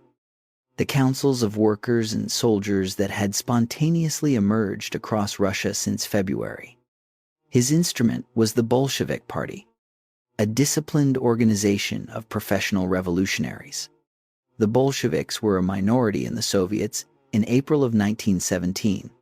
By October, they were a majority in the most important ones, because they were the only party consistently promising what the majority of soldiers and workers most urgently wanted: an immediate end to the war. The Bolshevik seizure of power in October of 1917 was in its immediate execution a relatively bloodless coup against a provisional government that had lost the political will to resist. The Bolsheviks sued for an armistice with Germany almost immediately. The formal peace, the Treaty of Brest-Litovsk, signed in March of 1918, required Russia to surrender Finland. the Baltic states, Poland, Ukraine, and parts of the Caucasus, territories containing roughly a third of the former empire's population. Lenin accepted the humiliating terms on the grounds that the survival of the Bolshevik Revolution was more important than any territorial consideration. Russia's exit from the war freed roughly 1 million German soldiers from the Eastern Front for redeployment to the West. It also triggered a Russian civil war that would continue until 1922, killing millions more through combat, famine, and disease, and producing the Soviet state, whose shadow would fall across the 20th century. Now consider Austria-Hungary. On a November morning in 1916, Emperor Franz Joseph I died in his palace in Vienna. He had been emperor for 68 years. He had come to the throne in 1848, when revolution swept across Europe and threatened to dissolve the empire he was inheriting. He had survived. He had held together by sheer force of institutional prestige and personal authority a patchwork empire that had no business surviving as long as it did. He had seen wars and revolutions and the deaths of people he loved, including his wife Elizabeth, assassinated in 1898, and his son, Rudolf, dead by his own hand in 1889. He died in his chair at his desk, still working. At the age of 86, by every account of those present, he died as he had lived, with the composed dignity of a man who understood that the institution he embodied was more important than the man who embodied it. What he could not have fully understood was that the institution was already dissolving. The empire that had started the war to crush Serbian nationalism was being undone by the very nationalism it had sought to destroy. Its military defeats, requiring constant German intervention to stabilize, had revealed the inadequacy of a command structure that the historian Gunther Rothenberg, in his study of the Austro-Hungarian army, published in 1976, describes as one of the least effective among the major belligerents. Franz Joseph's successor, his great-nephew Karl I, attempted genuine reforms, including secret peace negotiations with the Entente powers that were eventually exposed and destroyed Austria-Hungary's relationship with Germany without producing the peace Karl was seeking. By 1918, the empire's constituent nationalities were establishing independent political structures before the military defeat that formally ended the war had been acknowledged. Franz Joseph had held it together by the force of what he was. When he was gone, there was nothing left to hold. Now, return to that desk in Constantinople, to Ambassador Morgenthau sitting across from Talat Pasha. The Ottoman Empire that entered the war in November of 1914 was already, in the language of European diplomacy, the sick man of Europe. It had lost virtually all of its European territory in the Balkan Wars of 1912 and 1913. It was governed by a triumvirate of leaders known as the Three Pashas, Enver, Talat, and Cemal, who saw the war as an opportunity to create a new pan-Turkic empire stretching from Istanbul to Central Asia. The military disasters of the war's opening phase, particularly the catastrophic Ottoman offensive against Russia in the Caucasus in the winter of 1914 to 1915, which resulted in the destruction of the Third Army and losses estimated at over 90,000 men, created the political and psychological context for what followed. The Armenian Genocide, which began in earnest in April of 1915 and continued through 1916 and beyond, was the systematic destruction of the Armenian population of the Ottoman Empire. The Armenians, a predominantly Christian people who had lived in Anatolia for millennia, were accused by the Ottoman leadership of constituting a fifth column that had collaborated with Russia during the Caucasus campaign. The accusation was used to justify the deportation of the Armenian population from eastern Anatolia toward the Syrian desert. The deportations were not simply population transfers. Men of military age were typically killed immediately. Women, children, and elderly people were forced on death marches of hundreds of miles through extreme heat without adequate food or water. Those who survived the marches were confined in camps in the Syrian desert, where disease and starvation killed those the marches had not. The historian Raymond Kevorkian, in his comprehensive scholarly study of the Armenian genocide, published in 2006 and translated into English in 2011, estimates that between 600,000 and 1.5 million Armenians died as a result of the deportations and associated killings. The Republic of Turkey continues to dispute the characterization of these events as genocide, arguing that the deaths resulted from wartime conditions and intercommunal violence rather than from a systematic state policy of extermination. The scholarly consensus, expressed by the International Association of Genocide Scholars and by the governments of over 30 countries that have formally recognized the events as genocide, is that the evidence for systematic state-organized mass murder meets the legal definition established by the United Nations Convention of 1948. Ambassador Morgenthau was not the only witness. German military officers attached to the Ottoman army also observed and reported on the deportations. Their reports, preserved in German diplomatic archives and studied by the historian Wolfgang Gust in his document collection published in 2005, provide additional contemporaneous evidence of the systematic nature of the killings. Morgenthau returned to the United States in 1916 and published his memoir in 1918. He spent the rest of his life speaking about what he had witnessed and what the international community had failed to do about it. He died in 1946, the year after the Second World War ended and the world began to reckon, again inadequately, with what organized mass murder at state scale actually meant. Now consider Germany, whose collapse in 1918 was both the most surprising to contemporaries and the most consequential for the political future of Europe. Germany, in the summer of 1918, appeared to many observers to be on the verge of winning the war. The Russian Empire had collapsed. The Treaty of Brest-Litovsk had given Germany control of vast territories in Eastern Europe. The spring offensive on the Western Front had achieved breakthroughs that had seemed impossible in the previous years of stalemate. Then the offensive stalled. Allied counterattacks beginning in August of 1918 pushed the German armies back with a speed that the German High Command had not anticipated. And, simultaneously, the German home front, which had been under severe economic pressure from the Allied naval blockade since 1914, began to fracture.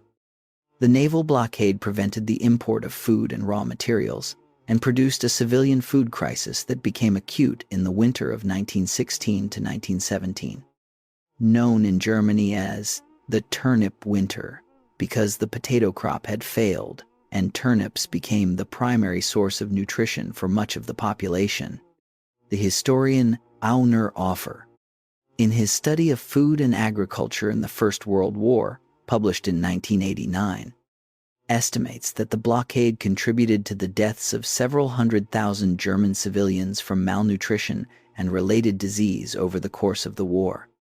By the fall of 1918, a German population that had been told for 4 years that victory was within reach found itself facing military retreat, economic collapse, and a devastating influenza pandemic, naval mutiny, worker uprisings, political collapses swept away the Kaiser and the imperial government before the armistice had been signed. Kaiser Wilhelm II abdicated on November 9, 1918, and fled to the Netherlands. He lived in comfortable exile until his death in 1941. The collapse of the German Empire produced a political and psychological wound in German society that the peace settlement would deepen rather than heal. The military leadership began constructing a narrative that blamed the defeat not on the battlefield, but on betrayal from within, on socialists, on Jews, on politicians who had stabbed the army in the back at the moment of potential victory. The stab in the back myth was not true. The German army had been defeated in the field, but the myth was politically powerful. And among those who embraced it was the young man who had celebrated the outbreak of war in Munich in August of 1914, served 4 years on the Western Front, and was now recovering in a military hospital from the gas attack that had temporarily blinded him. His account of hearing the news of the armistice, written in Mein Kampf years later as a political document rather than a contemporaneous record, presents his reaction as one of absolute devastation and absolute resolve. Whatever his precise feelings in that hospital bed, what followed in his life over the next 2 decades made his conclusions clear. He would spend those decades applying the stab in the back myth to the political destruction of the republic that had replaced the empire. The 4 empires were gone.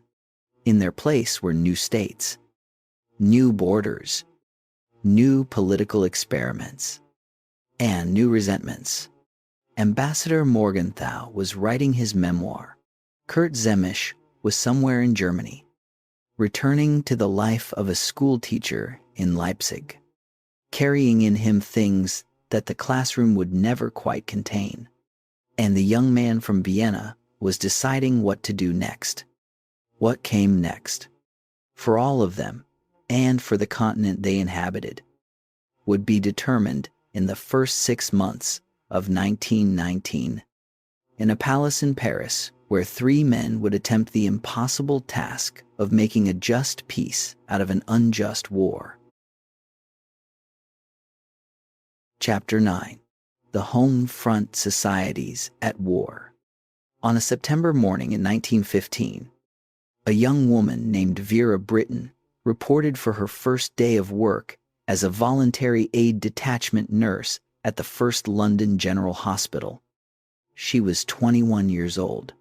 Historical records confirm she had recently interrupted her studies at Somerville College, Oxford, where she had just begun her first year, to volunteer for nursing work. The reason she gave, in letters preserved in the Somerville College archives and in the memoir she would write nearly 2 decades later, was simple. Her brother Edward, her closest friend Roland Leighton, and most of the young men she knew had gone to war. She could not sit in a library in Oxford while they were in France. She picked up a mop. She learned to change dressings on wounds that nothing in her previous life had prepared her to look at. She learned to speak to men who were dying in ways that were useful to them rather than to her. She learned, over the months and years that followed, what the war actually was. Not the version in the newspapers, not the version in the recruiting posters, but the version that arrived in her ward every day on stretchers. Roland Leighton was killed on December 23, 1915. Her brother Edward was killed on June 15, 1918. 2 other close friends died before the war ended. Vera Britton survived all of them and spent the rest of her life trying to explain.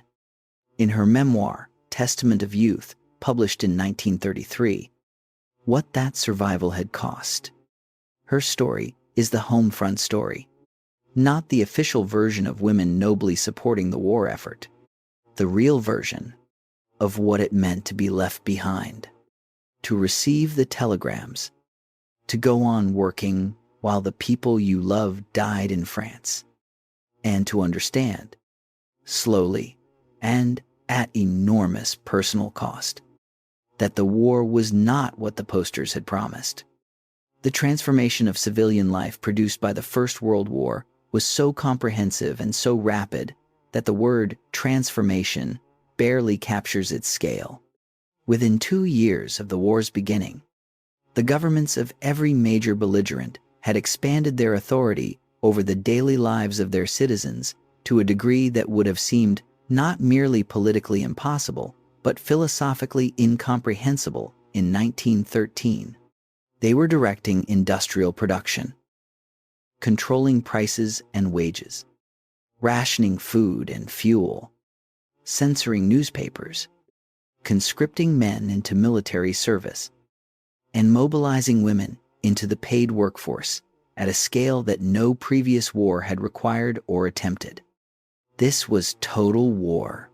Not war as a contest between armies that the civilian population observed from a distance, but war as the complete organization of society toward a single military objective. The economic transformation was the foundation on which everything else rested.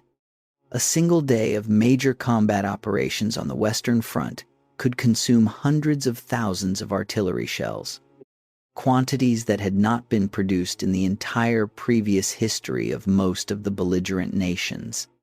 In Britain, the Ministry of Munitions, created in May of 1915 under David Lloyd George, coordinated weapons production with an energy and administrative creativity that transformed British industrial output within months. Shell production, which had been inadequate to supply the Army's needs in the war's first year, increased by a factor of roughly 40 over the course of the war. Germany implemented an equally comprehensive economic mobilization, the Hindenburg Program of 1916, which placed the entire German economy under military direction and prioritized war production over civilian consumption. The program achieved dramatic increases in weapons production, but did so by drastically reducing the production of civilian goods, contributing to the food shortages and civilian suffering that would eventually undermine the home front's capacity to sustain the war effort. The mobilization of women into the paid workforce was one of the war's most significant and least reversible social consequences. In Britain, France, Germany, and Russia, women entered industrial employment in enormous numbers, taking jobs in munitions factories, transport, agriculture, commerce, and public administration that had previously been restricted to men. In Britain, the number of women employed in industry increased by roughly 800,000 between 1914 and 1918. Vera Brittain had not gone into a factory. She had gone into a hospital ward, but her experience and the experience of the women in the factories were connected by the same underlying reality. The war had demonstrated, beyond any reasonable argument, that women could do any work the economy required. That demonstration would not be easily forgotten. The political implications were understood at the time. The suffragette movement in Britain, which had been conducting a militant campaign for women's voting rights before the war, largely suspended its direct action campaign in 1914 and redirected its energy toward supporting the war effort, calculating that women's visible contribution to national survival would create an irresistible argument for political equality after the war. The calculation proved largely correct. The Representation of the People Act of 1918 gave the vote to women over 30 who met certain property qualifications. Full equality with men came in 1928. The historian Susan Grayzell, in her comparative study of gender and World War I, published in 1999, argues that the war both advanced and complicated the status of women in ways that resisted simple narratives of progress. Women who had worked in factories during the war were expected, in most cases, to return to domestic roles when the men came back. The economic opportunity the war created was, for most women, temporary.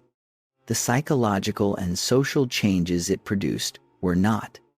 The propaganda systems that all belligerent governments developed and deployed throughout the war were sophisticated operations involving every available medium of mass communication. Newspapers subject to military censorship printed versions of the war that bore only a selective relationship to the reality being experienced in the trenches. Posters blanketed public spaces with images of heroic soldiers, weeping mothers sending sons to duty, and caricatures of the enemy. The atrocity propaganda that circulated in Britain and France combined genuine documentation of real German atrocities in Belgium with fabrications and exaggerations that were exposed after the war. The historian John Horn and the historian Alan Kramer, in their scholarly study, published in 2001, establish on the basis of extensive archival research that real massacres of Belgian civilians did occur in the war's opening weeks, with over 6,000 killed by German forces in a pattern of organized reprisals. The propaganda used these real events and added inventions to create a broader narrative that was subsequently partly discredited, creating a post-war generation in Britain and France that was too skeptical of atrocity stories. That skepticism contributed to the inadequate response to the genuine atrocities of the 1930s. The experience of soldiers of color within the Allied armies represents a dimension of the war that the standard Western narrative consistently marginalizes. France deployed roughly 600,000 soldiers from its African and Asian colonial territories. Men from Senegal, Morocco, Algeria, Madagascar, Indochina, and elsewhere who fought and died in France. The historian Joe Lunn, in his study of Senegalese soldiers in the French army published in 1999, documents the experience of men who were simultaneously being asked to die for a civilization that denied them equal rights and being promised a post-war recognition of their contribution that the colonial system had no intention of delivering. By 1917, wartime social truces were breaking down across Europe as war weariness, food shortages, and military losses eroded the patriotic consensus of the war's opening years. Strike waves swept through British, French, and German industry. Mutinies broke out in the French army following the catastrophic failure of the Nivelle offensive, with soldiers refusing to participate in further suicidal attacks. The historian Leonard Smith, in his study of the French mutinies, published in 1994, estimates that roughly half of all French divisions on the Western Front were affected by some form of collective refusal to attack. The influenza pandemic that swept through the belligerent and neutral nations in 3 waves between the spring of 1918 and the winter of 1918 to 1919 killed an estimated 50 to 100 million people worldwide. The range is wide because of incomplete records in many regions and ongoing scholarly debate about methodology. As the historian John Barry discusses in his comprehensive study of the pandemic published in 2004, the pandemic killed far more people than the war itself. Military censorship in the belligerent nations suppressed reporting on its impact, while neutral Spain reported freely, giving it the misleading name Spanish flu, despite having nothing specifically to do with Spain. Vera Brittain worked through all of it. In the later years of the conflict, she was transferred to a ward treating German prisoners of war. She wrote about the experience in Testament of Youth with an honesty that her contemporaries found uncomfortable. They were young men. She wrote, they were wounded and frightened and a long way from home. They were not so different from the English boys in the next ward. That observation, simple and human, and completely at odds with the propaganda that surrounded her, cost her friendships and social standing at the time. It is the reason her work endures when most of the propaganda does not. She spent the rest of her life as a pacifist. Not because she was naive about the nature of war, because she understood it better than almost anyone who had not been there, and because she had spent years watching what it actually produced in the bodies of the men who fought it. And she could not look at that evidence and reach any other conclusion. That is what the home front taught the people who lived through it at its most honest level. Not the version in the posters, the version in the wards, and the version in the telegrams that kept arriving in villages and cities across every belligerent nation, long after anyone still believed the war would be short. Chapter 10. America Enters and Russia Leaves. In the spring of 1917, the war reached a turning point so fundamental that the conflict that emerged from it was, in several important respects, a different war from the one that had begun in 1914. Theobald von Bethmann-Hollweg understood this better than almost anyone. The German chancellor who had made his leap into the dark in August of 1914 was now watching the consequences unfold from his office in Berlin. Russia was in revolution. The Western Front was consuming men at a rate that German industry and population could not indefinitely sustain.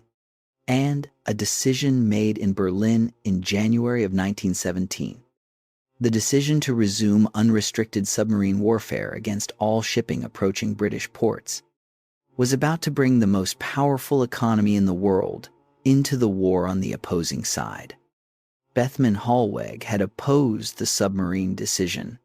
He had argued, with considerable prescience, that it would bring the United States into the war before Germany could achieve a decisive victory in the West. He was overruled by the military leadership, and within 3 months, he was proved right. The Russian and American stories of 1917 are not parallel events that happen to occur in the same year.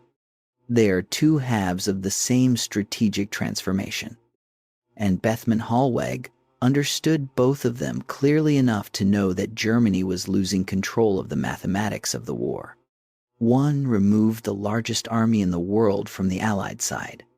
The other committed the largest economy in the world to it.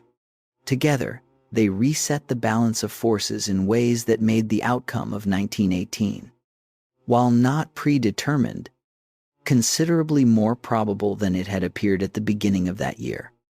Understanding why Russia left the war requires understanding what the preceding years of war had done to Russian society. The February Revolution came not from political organization, but from hunger. Women workers walking out of textile factories in Petrograd on February 23rd to protest food shortages triggered a movement that within days had become a revolution. When the garrison mutinied, rather than suppress the demonstrators, the fate of the Romanov dynasty was sealed. Nicholas abdicated on March 2nd. The dynasty ended in 48 hours. The provisional government that replaced him chose to continue the war. That choice was its death warrant. Vladimir Lenin, returning from exile in the sealed train that Germany had arranged, offered a simpler program: peace, land, and bread. By October, the Bolsheviks had the Soviets. By November, they had the government. By December, they had an armistice with Germany. The Treaty of Brest-Litovsk in March of 1918 stripped Russia of vast territories but gave Lenin what he needed: time to consolidate power. The Eastern Front was gone. Germany could transfer 1 million soldiers west. But the window between Russia's exit and America's full military deployment was smaller than the German High Command had hoped. Understanding why the United States entered the war requires understanding what had been happening in the Atlantic Ocean for 3 years and what had been happening inside American politics for the same period. Woodrow Wilson had pursued genuine neutrality in the war's first years, reflecting both his personal convictions and the profound divisions within American society between those of British German, Irish, and other European ancestries who viewed the conflict through entirely different lenses. American neutrality was complicated from the beginning by the economic reality that the Allied naval blockade meant that American trade flowed overwhelmingly to Britain and France rather than to Germany. By 1916, American banks had extended enormous loans to the Allied governments. American economic interests and Allied military survival had become significantly intertwined. The issue that drove American public opinion most directly toward intervention was German submarine warfare. Germany, unable to challenge British naval supremacy in a conventional surface engagement, had turned to unrestricted submarine warfare as its primary weapon against Allied supply lines. The sinking of the British passenger liner Lusitania on May 7, 1915, killed 1,198 people, including approximately 128 Americans. Though the precise figure varies slightly between scholarly accounts depending on methodology, the incident produced intense outrage in the United States and forced Germany to temporarily restrict its submarine campaign. The Lusitania's cargoes, which included rifle ammunition destined for Britain, was used by German propaganda to argue the ship was a legitimate military target. The historian Diana Preston, in her study of the sinking published in 2002, examines this argument in careful detail and concludes that, under international law, as it existed in 1915, the presence of war materials did not justify attacking a passenger vessel without warning and without provision for the safety of civilian passengers. Germany resumed unrestricted submarine warfare in February of 1917, gambling that it could strangle Britain's supply lines before the United States could enter the war and deploy meaningful military force on the Western Front. The Zimmermann telegram, intercepted and decoded by British naval intelligence in January of 1917 and shared with the American government, added a specific outrage to the general pressure of unrestricted submarine warfare. The telegram, sent by German Foreign Secretary Arthur Zimmermann to the German ambassador in Mexico, proposed a military alliance between Germany and Mexico, with Germany promising to help Mexico recover Texas, New Mexico, and Arizona.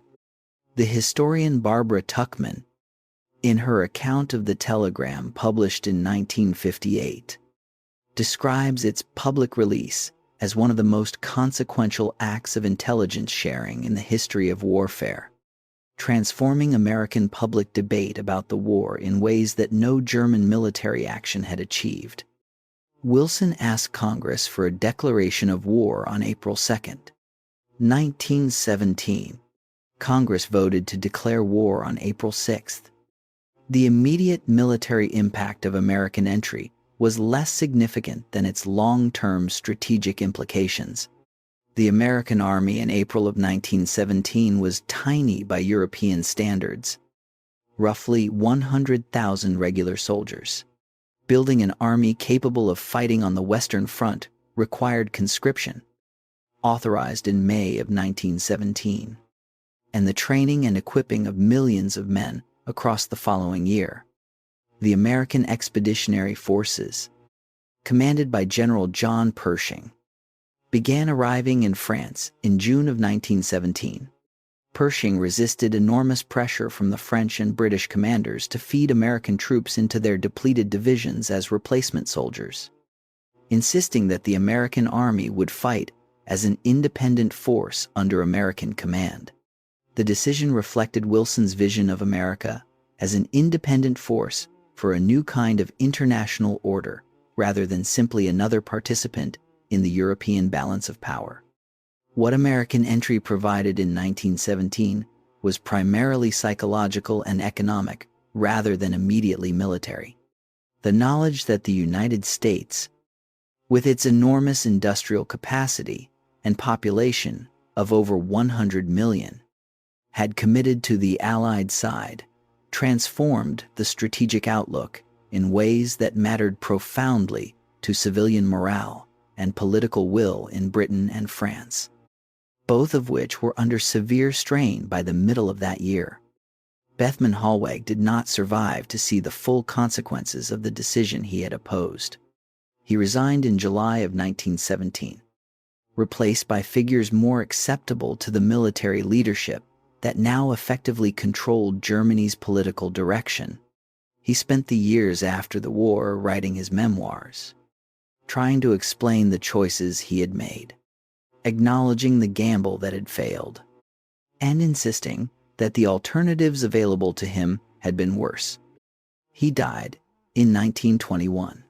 The war he had helped start had ended 3 years earlier. The republic that replaced the empire was struggling to survive the resentments the war and its aftermath had produced.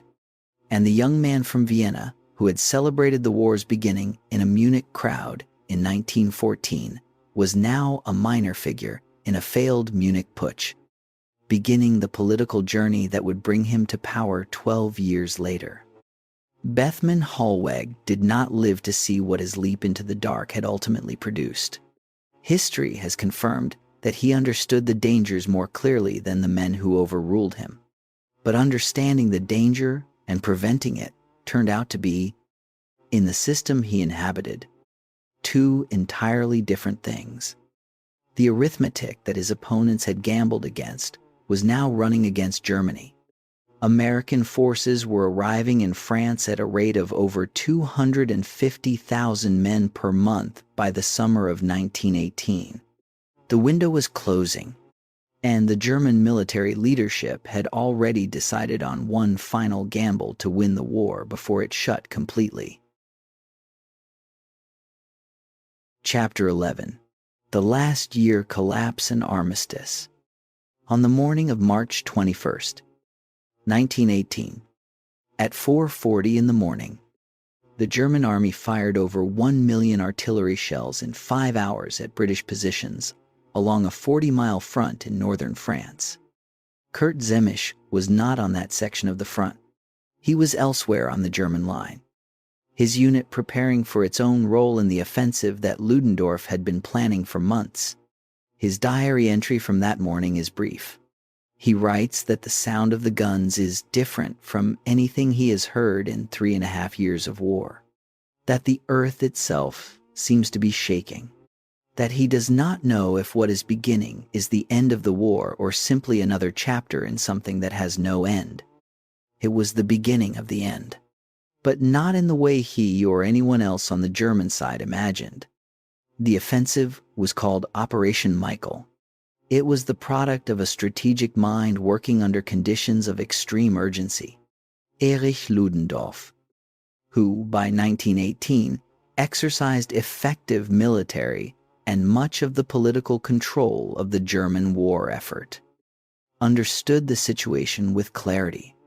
Germany had perhaps 6 months, at most a year, before American forces arrived in France in sufficient numbers to make German victory impossible. The Treaty of Brest-Litovsk had freed roughly 1 million soldiers from the Eastern Front. The window was narrow and closing. Everything had to be staked on using it. The tactical methods Ludendorff deployed represented the most significant evolution in land warfare since the beginning of the trench stalemate in 1914.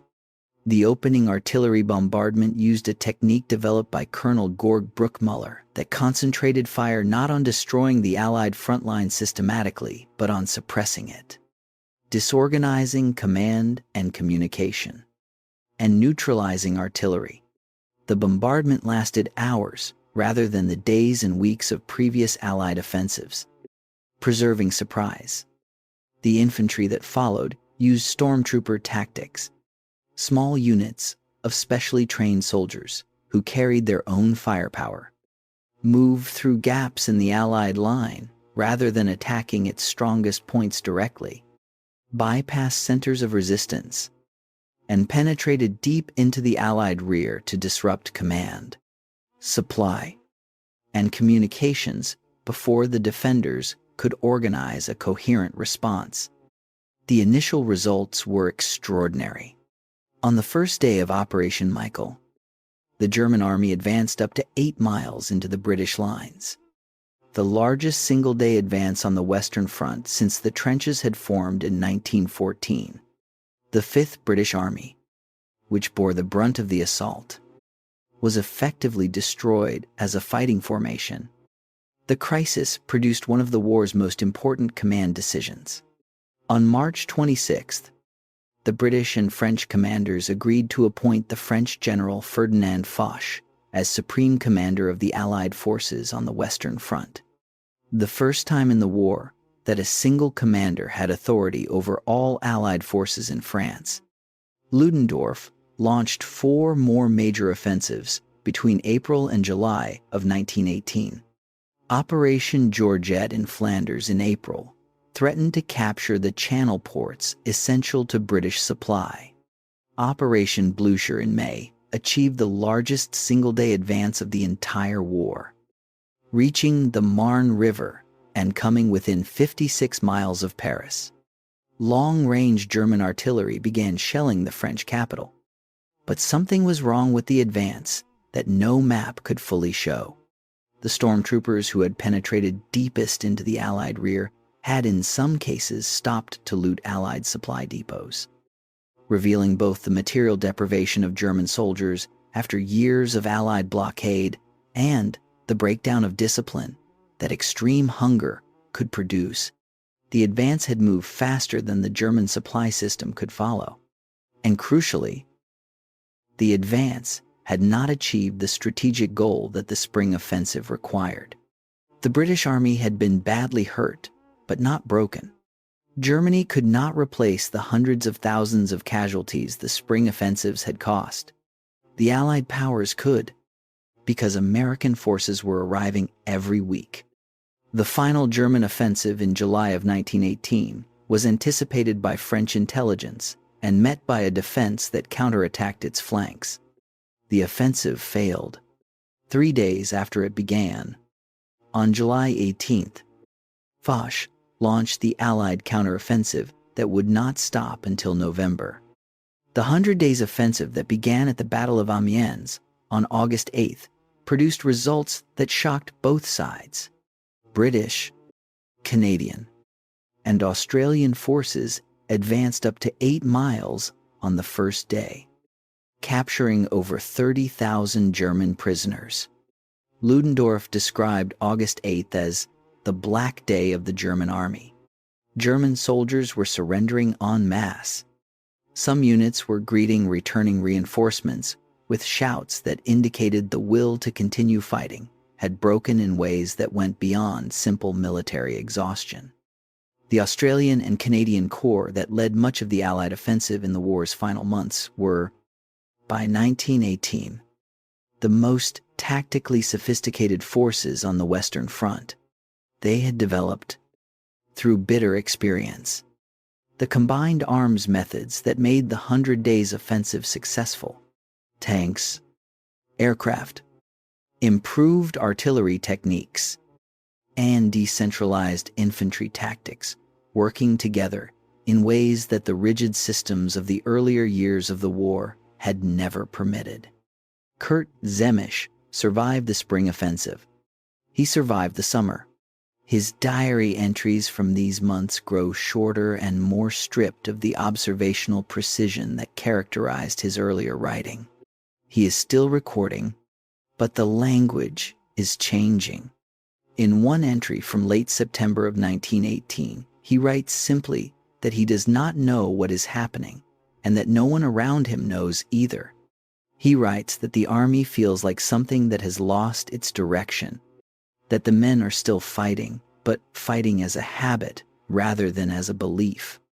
The German army that faced the 100 Days offensive was not the army that had launched Operation Michael in March. It had lost hundreds of thousands of its best trained soldiers in the spring offensives. Its replacements were inadequately trained. Its supply situation was critical. The influenza pandemic was moving through German military units with devastating effect. and the knowledge that American forces were arriving at a rate of over 250,000 men per month had produced a demoralization that spread from individual soldiers through units and upward into the high command itself. Ludendorff told the Kaiser on September 29th that Germany must seek an immediate armistice. His psychological state in the war's final months has been documented by historians, including David Stevenson. By accounts of those around him, he was showing signs of breakdown, the accumulated pressure of responsibility and failure having exceeded his capacity to absorb it. The German political leadership was reshuffled in October of 1918 in a last-minute attempt to create a more democratic government that might obtain more favorable armistice terms. Prince Max of Baden became chancellor and opened armistice negotiations with Woodrow Wilson based on Wilson's 14 points. The Naval Command's attempt to launch a final battle in late October triggered the naval mutinies that began the German Revolution. Sailors at Kiel and Wilhelmshaven refused orders. Workers' councils sprang up in Hamburg, Munich, and Berlin. The Bavarian monarchy was overthrown on November 7th. Kaiser Wilhelm abdicated on November 9th and fled to the Netherlands. The armistice was signed at 5 a.m. on November 11th, 1918. In a railway carriage in the forest of Compiègne, the fighting stopped at 11 o'clock that morning. In the ward at the First London General Hospital, Vera Brittain heard the news at 11 o'clock. She wrote later that she did not cheer. She did not feel the relief she had expected to feel. She felt a kind of blankness. The men she had most wanted to share the news with were already dead. The war had outlived the people who had given it its meaning for her. She walked outside.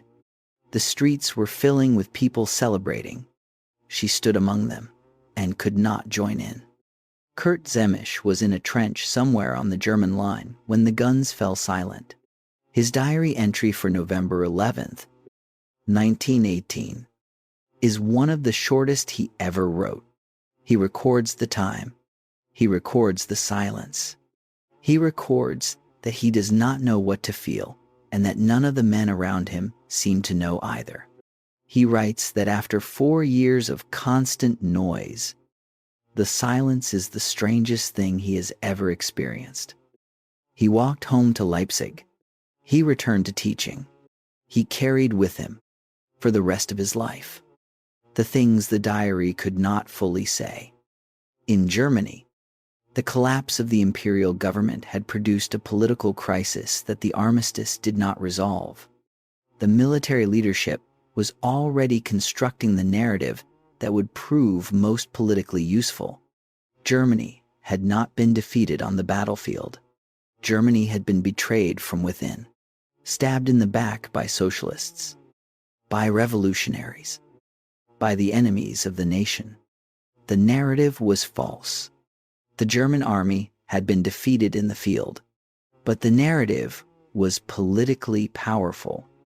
And among those who would spend the next 2 decades applying, it was the young man recovering in a military hospital from the gas attack that had temporarily blinded him. Adolf Hitler heard the news of the armistice and the abdication of the Kaiser in that hospital bed. His account of that moment, written in Mein Kampf years later as a political document rather than a contemporaneous record, presents his reaction as one of absolute devastation and absolute resolve. Whatever his precise feelings in that moment, what followed in his life over the next 2 decades made his application of the stab in the back myth clear and consequential. He would use it not to understand the war, but to exploit its memory. The guns had fallen silent. The war was over in the sense that the fighting had stopped. In almost every other sense, the consequences of the war were only beginning to work themselves out. Chapter 12. Paris, 1919. The Peace That Wasn't. On the morning of January 18th, 1919, Delegates from 27 nations gathered in the Hall of Mirrors at the Palace of Versailles to begin the peace conference that would determine the shape of the post-war world. Vera Brittain read about the opening of the conference in the newspaper. She was back at Oxford, attempting to resume the studies she had interrupted 4 years earlier. Sitting in lectures with students who had not been to the war and finding herself unable to care about the things she was supposed to care about. She was 25 years old. She had lost her brother, her closest friend, and 2 other men she had loved.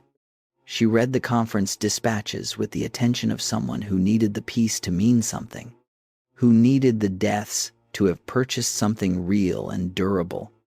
The irony of the Versailles location was deliberate and did not go unnoticed.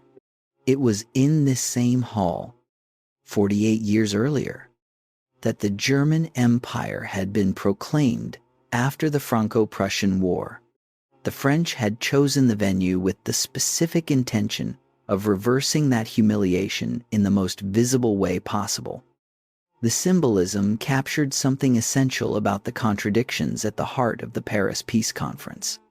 The men who gathered there faced a task of extraordinary complexity, redrawing the map of a continent whose empires had collapsed, adjudicating the competing claims of dozens of nations and ethnic groups, constructing new international institutions capable of preventing future wars, and satisfying the demands of their own populations for justice, security, and compensation after 4 years of unprecedented sacrifice. The conference was dominated by 3 men: Woodrow Wilson of the United States, David Lloyd George of Britain, Georges Clemenceau of France. Wilson arrived in Paris in December of 1918 to a reception that bordered on the messianic. Crowds of hundreds of thousands lined the streets to see the American president who had proclaimed a peace of justice rather than revenge. His 14 points had offered a vision of the post-war world built on national self-determination, open diplomacy, arms reduction, and the creation of a League of Nations to mediate future disputes peacefully. The historian Margaret Macmillan, in her comprehensive study of the Paris Peace Conference published in 2001, describes Wilson as a man of genuine idealism and significant political intelligence whose effectiveness as a negotiator was undermined by a rigidity of method and a difficulty with compromise that made him less effective in the intimate bargaining of the conference room than in the public arena, where his rhetoric was most powerful. Clemenceau arrived with fundamentally different priorities. The French Prime Minister, 77 years old, and a veteran of the Franco-Prussian War, who had watched German armies occupy French territory twice in his lifetime, was interested in a peace of security, a settlement that would ensure Germany could never again threaten France, permanent German disarmament, reparations sufficient to finance France's reconstruction, occupation of German territory as a guarantee of compliance. The historian David Stevenson, in his study of the peace settlement, published in 2004, argues that Clemenceau's demands reflected a rational assessment of French strategic vulnerability rather than simply emotional desire for retribution. France had lost over 1,300,000 soldiers, a higher proportion of its military-age male population than any other major belligerent except Serbia. Its northeastern industrial regions had been devastated by 4 years of occupation and combat. From Clemenceau's perspective, a lenient peace was not generosity. It was a guarantee of the next war. Lloyd George occupied the most uncomfortable political position. He had won the British general election of December 1918, partly on promises to make Germany pay. His own private judgment, expressed in a memorandum written in March of 1919, known to historians as the Fontainebleau Memorandum. was considerably more nuanced. He worried that a peace too harsh would radicalize German politics and create the conditions for another war within a generation. He wrote that the peace terms must not be so unjust as to give a plausible justification to any future German government for repudiating them. These arguments were partially persuasive and ultimately insufficient. The political pressures on Lloyd George from the British public were too strong to permit the moderation he privately favored. The Treaty of Versailles, signed on June 28, 1919, exactly 5 years after the assassination of Franz Ferdinand, required Germany to surrender roughly 13% of its pre-war territory and 10% of its population. Alsace-Lorraine was returned to France. The Rhineland was occupied by Allied forces and demilitarized.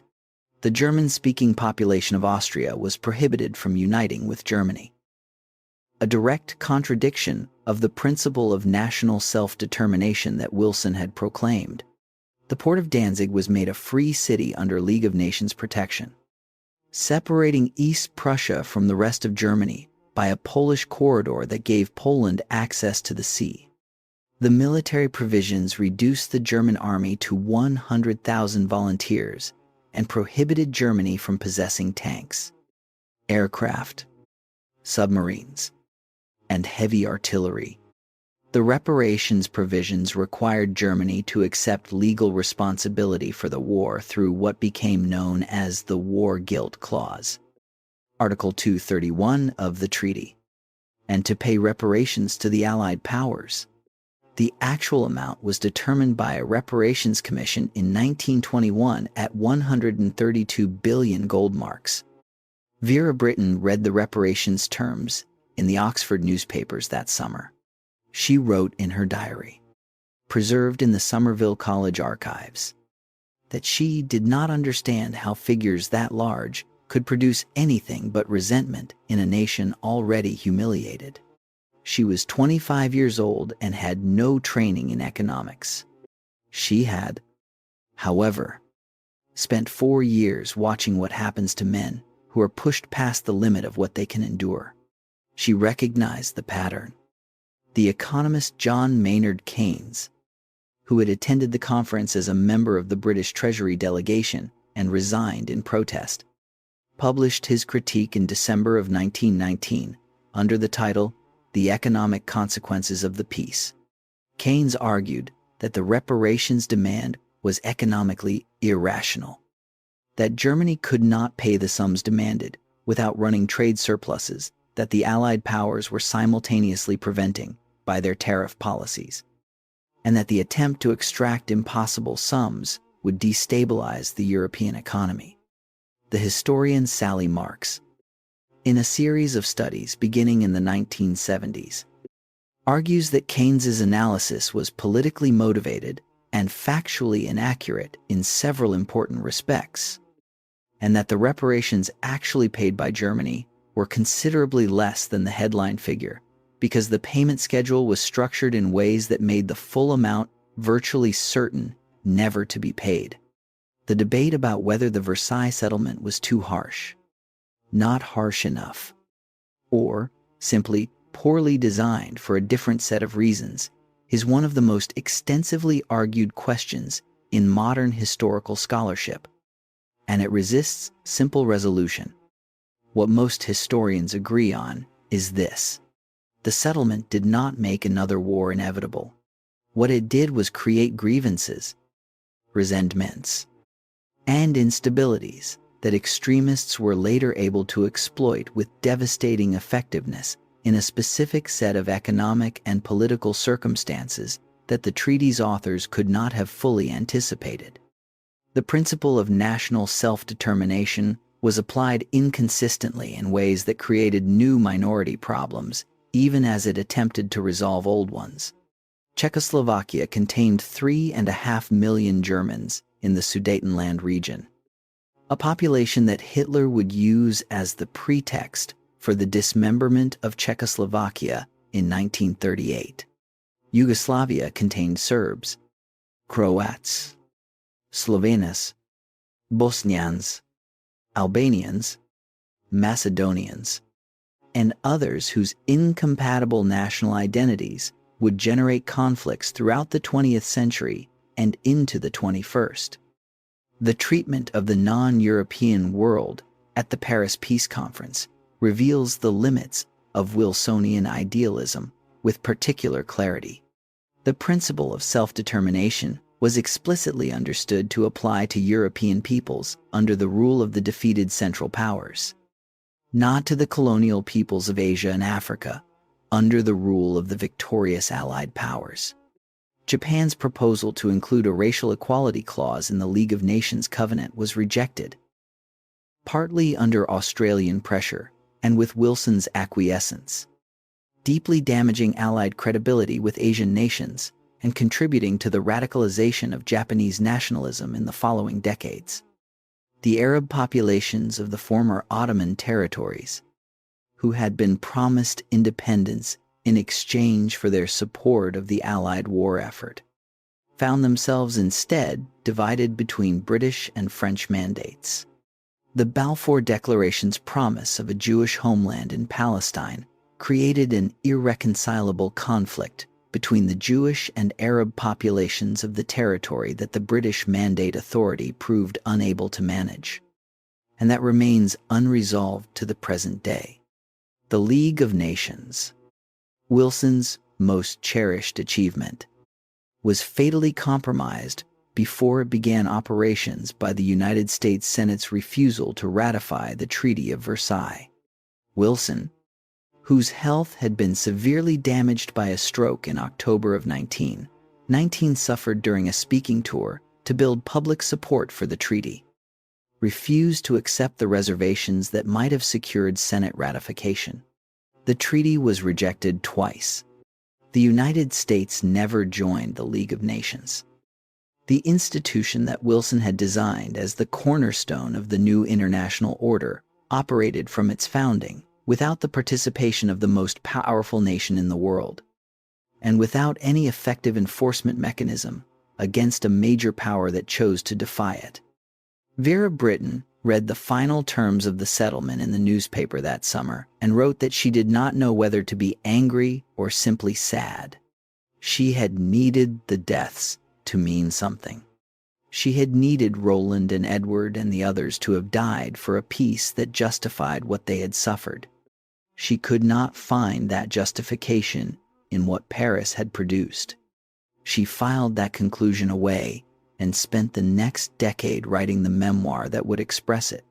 She did not yet know that within 20 years, the telegrams would start arriving again in villages and cities across Europe. She spent the rest of her life trying to prevent exactly that. She failed, as most people who spend their lives trying to prevent wars eventually fail, because the systems that produce wars are larger and faster than any individual effort to stop them. The Hall of Mirrors had witnessed the proclamation of the German Empire in 1871 and the signing of the peace that was supposed to end German power in 1919. In June of 1940, after France had fallen to German forces in 6 weeks, the man from the Vienna hostel visited the Hall of Mirrors as the conqueror of France. He ordered the railway carriage in which Germany had signed the armistice of 1918 brought from its museum and placed in the same forest clearing at Compiègne. He required the French delegation to sign their armistice in that carriage, in that clearing, as close as possible to the precise circumstances of Germany's defeat in 1918. The settlement of 1919 had left behind conditions in which another war became dangerously more likely. The history of the 20 years between the armistice and the next war is, in large part, the history of those conditions being exploited by people who understood exactly what they were doing. Chapter 13. What the War Left Behind. Vera Brittain lived until 1970. She was 76 years old when she died, and she had spent more than 50 years writing, speaking, and organizing in the cause of preventing the kind of war she had lived through. Her memoir, Testament of Youth, remained in print for the rest of her century and into the next. It is still read today. Kurt Zemmisch returned to Leipzig and taught school until his retirement. He lived until 1953. What he did with the diary after the war, whether he read it again, whether it helped him or haunted him, is not recorded. The diary itself survived and was eventually studied by historians of the German experience of the First World War. It is one of the reasons he appears in this documentary. John Simpson Kirkpatrick has a statue in his hometown of South Shields in England and another in Australia. Anzac Day is still observed every April 25th across Australia and New Zealand. His donkey's name, which he called either Murphy or Duffy, depending on which account you read, is also still remembered, which would probably have pleased him. Their stories, and the stories of the millions like them, on every side of the conflict, converge in the same place. Not in the history books, not in the archives. In the question that every generation that inherits the consequences of this war eventually has to answer for itself. The First World War is not history in the sense of something finished and safely in the past. It is one of the origin points of the modern world, the catastrophe from which many of the 20th century's defining features emerged, and whose unresolved questions are still generating conflicts and consequences in the 21st. Here's a test you can run right now. Wherever you are, take a map of the Middle East and trace the borders of Iraq, Syria, Jordan, Lebanon, and Israel and Palestine. Those borders were drawn, in their essential outlines, by British and French officials between 1916 and 1920, by men working in London and Paris, with only the vaguest understanding of the societies they were dividing and organizing, the conflicts that have consumed the region for the past century, the competing nationalisms, the unresolved questions of sovereignty and identity, the recurring cycles of violence and intervention, all have roots that run directly to the decisions made in the aftermath of World War I. Take a map of Europe and consider the borders of Poland, the Baltic nations, and the successor states that emerged from the wreckage of the Austro-Hungarian and Ottoman empires. All were created or significantly shaped by the peace settlement of 1919. The conflicts that devastated those territories in World War II, and, in the case of the former Yugoslavia in the 1990s, were the unfinished business of 1914 to 1919. Take the political vocabulary of the 20th century. The word totalitarianism describes regimes that emerged directly from the wreckage of World War I. The Soviet state built from the Bolshevik Revolution in Russia, the fascist regime that Benito Mussolini constructed in Italy from the resentments of Italian veterans who felt betrayed by the peace settlement, and the Nazi regime that Adolf Hitler built in Germany from the accumulated grievances that the war and its aftermath had created. All three of these political systems were products of the First World War and would not have existed in anything like the forms they took without it. The war's legacy is not simply political. It is cultural, psychological, and philosophical in ways that reshaped how Western civilization understood itself and its possibilities. The generation that fought the war and survived it returned to civilian life, carrying an experience that civilian society could not fully understand. The literature and art that emerged over the decade following the armistice represented a fundamental break with the cultural assumptions of the pre-war world, a rejection of the optimism, the faith in progress, and the confidence in rational governance that the 19th century had cultivated and the war had destroyed. Erich Maria Remarque's novel All Quiet on the Western Front, published in Germany in 1929, sold over 2.5 million copies within 18 months. Its central argument: that war destroyed the men who fought it, regardless of which side they were on, was incompatible with the nationalism that required war to be ennobling and sacrifice to be meaningful. When the Nazis came to power in 1933, it was among the first books burned in the public burning ceremonies of May of that year. The burning of Remarque's novel announced that a different kind of political project was beginning, one that required a different relationship to the war's memory, one that required the war to mean something other than what Kurt Zemmisch had written in his diary, and what Wilfred Owen had written in his poems, and what Vera Brittain had written in her memoir. The physical landscape of the war has never fully recovered. The Zone Rouge, covering roughly 1,000 square kilometers of French territory around Verdun and the Somme, according to French government figures, remains permanently restricted from habitation and agricultural use because of the density of unexploded shells, many containing toxic chemical agents that the soil still contains. French bomb disposal units recover tens of thousands of shells each year and will continue to do so for generations. People still die from contact with World War I munitions in France and Belgium. The cemeteries are the most visible physical legacy of the war. The Commonwealth War Graves Commission maintains over 1,700,000 graves in 153 countries. The Tyne-Cot Cemetery in Belgium, the largest Commonwealth War Grave cemetery in the world, contains nearly 12,000 graves. The names of a further 35,000 soldiers whose bodies were never recovered are inscribed on its walls. The practice of commemoration that emerged from the First World War has shaped how democratic societies remember and honor military service to the present day. The 2-minute silence observed on November 11th, the tomb of the unknown soldier, the wearing of poppies in Commonwealth countries.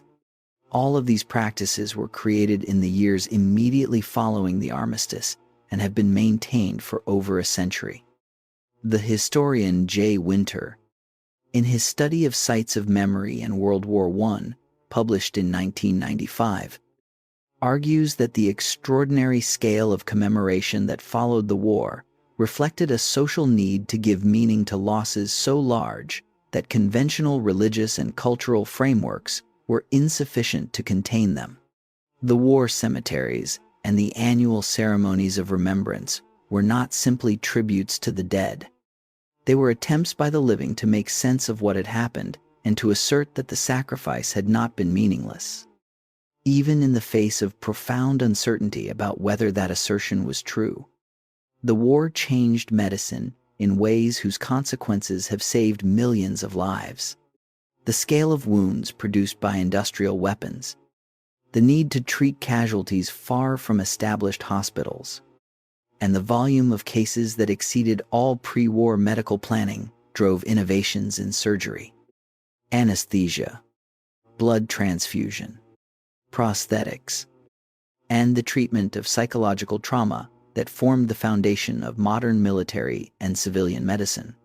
The development of blood banking, which saved enormous numbers of lives in the Second World War and in civilian medicine ever since, began with techniques developed to store and transport blood for transfusion on the Western Front. The war changed aviation from an experimental curiosity into a practical technology in 4 years, driven by the military demand for reconnaissance, bombing, and air superiority. The engineering knowledge, the manufacturing capacity, and the pilot training infrastructure that the war created formed the foundation of the commercial aviation industry that transformed global connectivity in the following decades. The war changed the relationship between governments and citizens in ways that could not be fully reversed after the armistice. The states demonstrated capacity to mobilize entire economies, to direct labor and production, to collect and use information about its population at a scale that peacetime governments had never attempted, established a template for government intervention in economic and social life that influenced the policies of every subsequent democratic government. Now hold all of this together: the politics, the culture, the physical landscape, the medical advances born from mass casualties, the aviation industry born from aerial combat, the borders that still produce conflicts, the institutions that still shape international relations, the cemeteries that are still maintained, the unexploded shells that are still being recovered. The war that ended on November 11th, 1918, has not ended in any of these dimensions. It continues to shape the world that everyone alive today was born into. Which brings us back to the question we began with. How do millions of people march into a catastrophe that everyone could see coming? They march because seeing is not enough. Understanding is not enough. Individual courage and intelligence and decency are not enough. What is required to stop a system moving toward catastrophe is not individual virtue, but collective action at the level of the system itself. And collective action at the level of the system requires institutions strong enough and leaders willing enough to translate individual understanding into a different outcome. Europe in 1914 had the intelligence. Bethmann Hollweg could see the danger. Edward Grey could see the danger. The Tsar could see the danger. What none of them had were institutions strong enough and the political will to use them against the pressures pushing toward the edge. The United Nations built after the Second World War, the NATO alliance, the European institutions that emerged from the determination of a generation that had survived 2 world wars to make a third impossible. All of these were attempts to build the institutions that had been missing in 1914.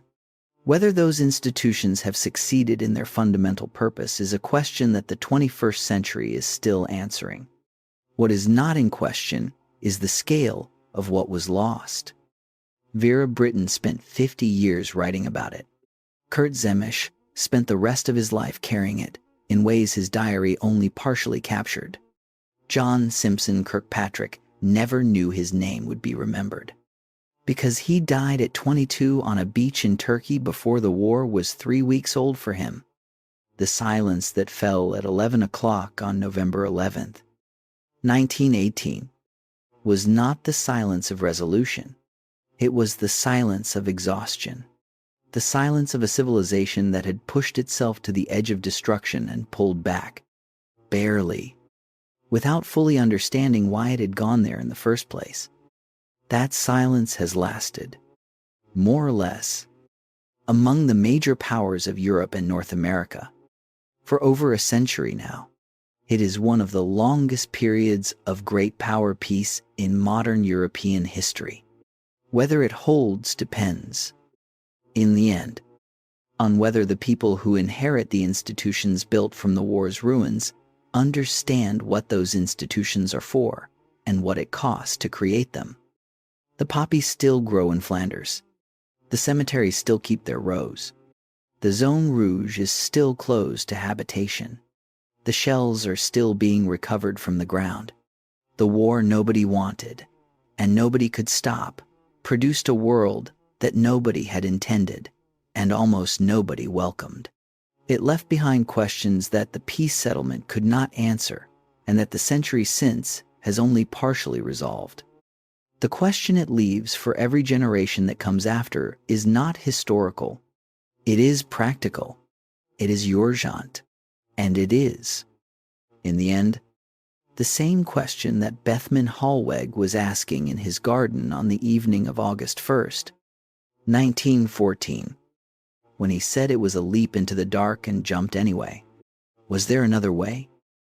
History says there were moments when there could have been, that the system was not unbreakable, that different decisions, at specific moments, by specific people, might have produced different outcomes, that the catastrophe was not written in advance. Which means the next one is not written in advance either. That is both the warning and the hope that the First World War leaves to every generation that studies it honestly. The guns fell silent more than a century ago. The lesson is still being learned.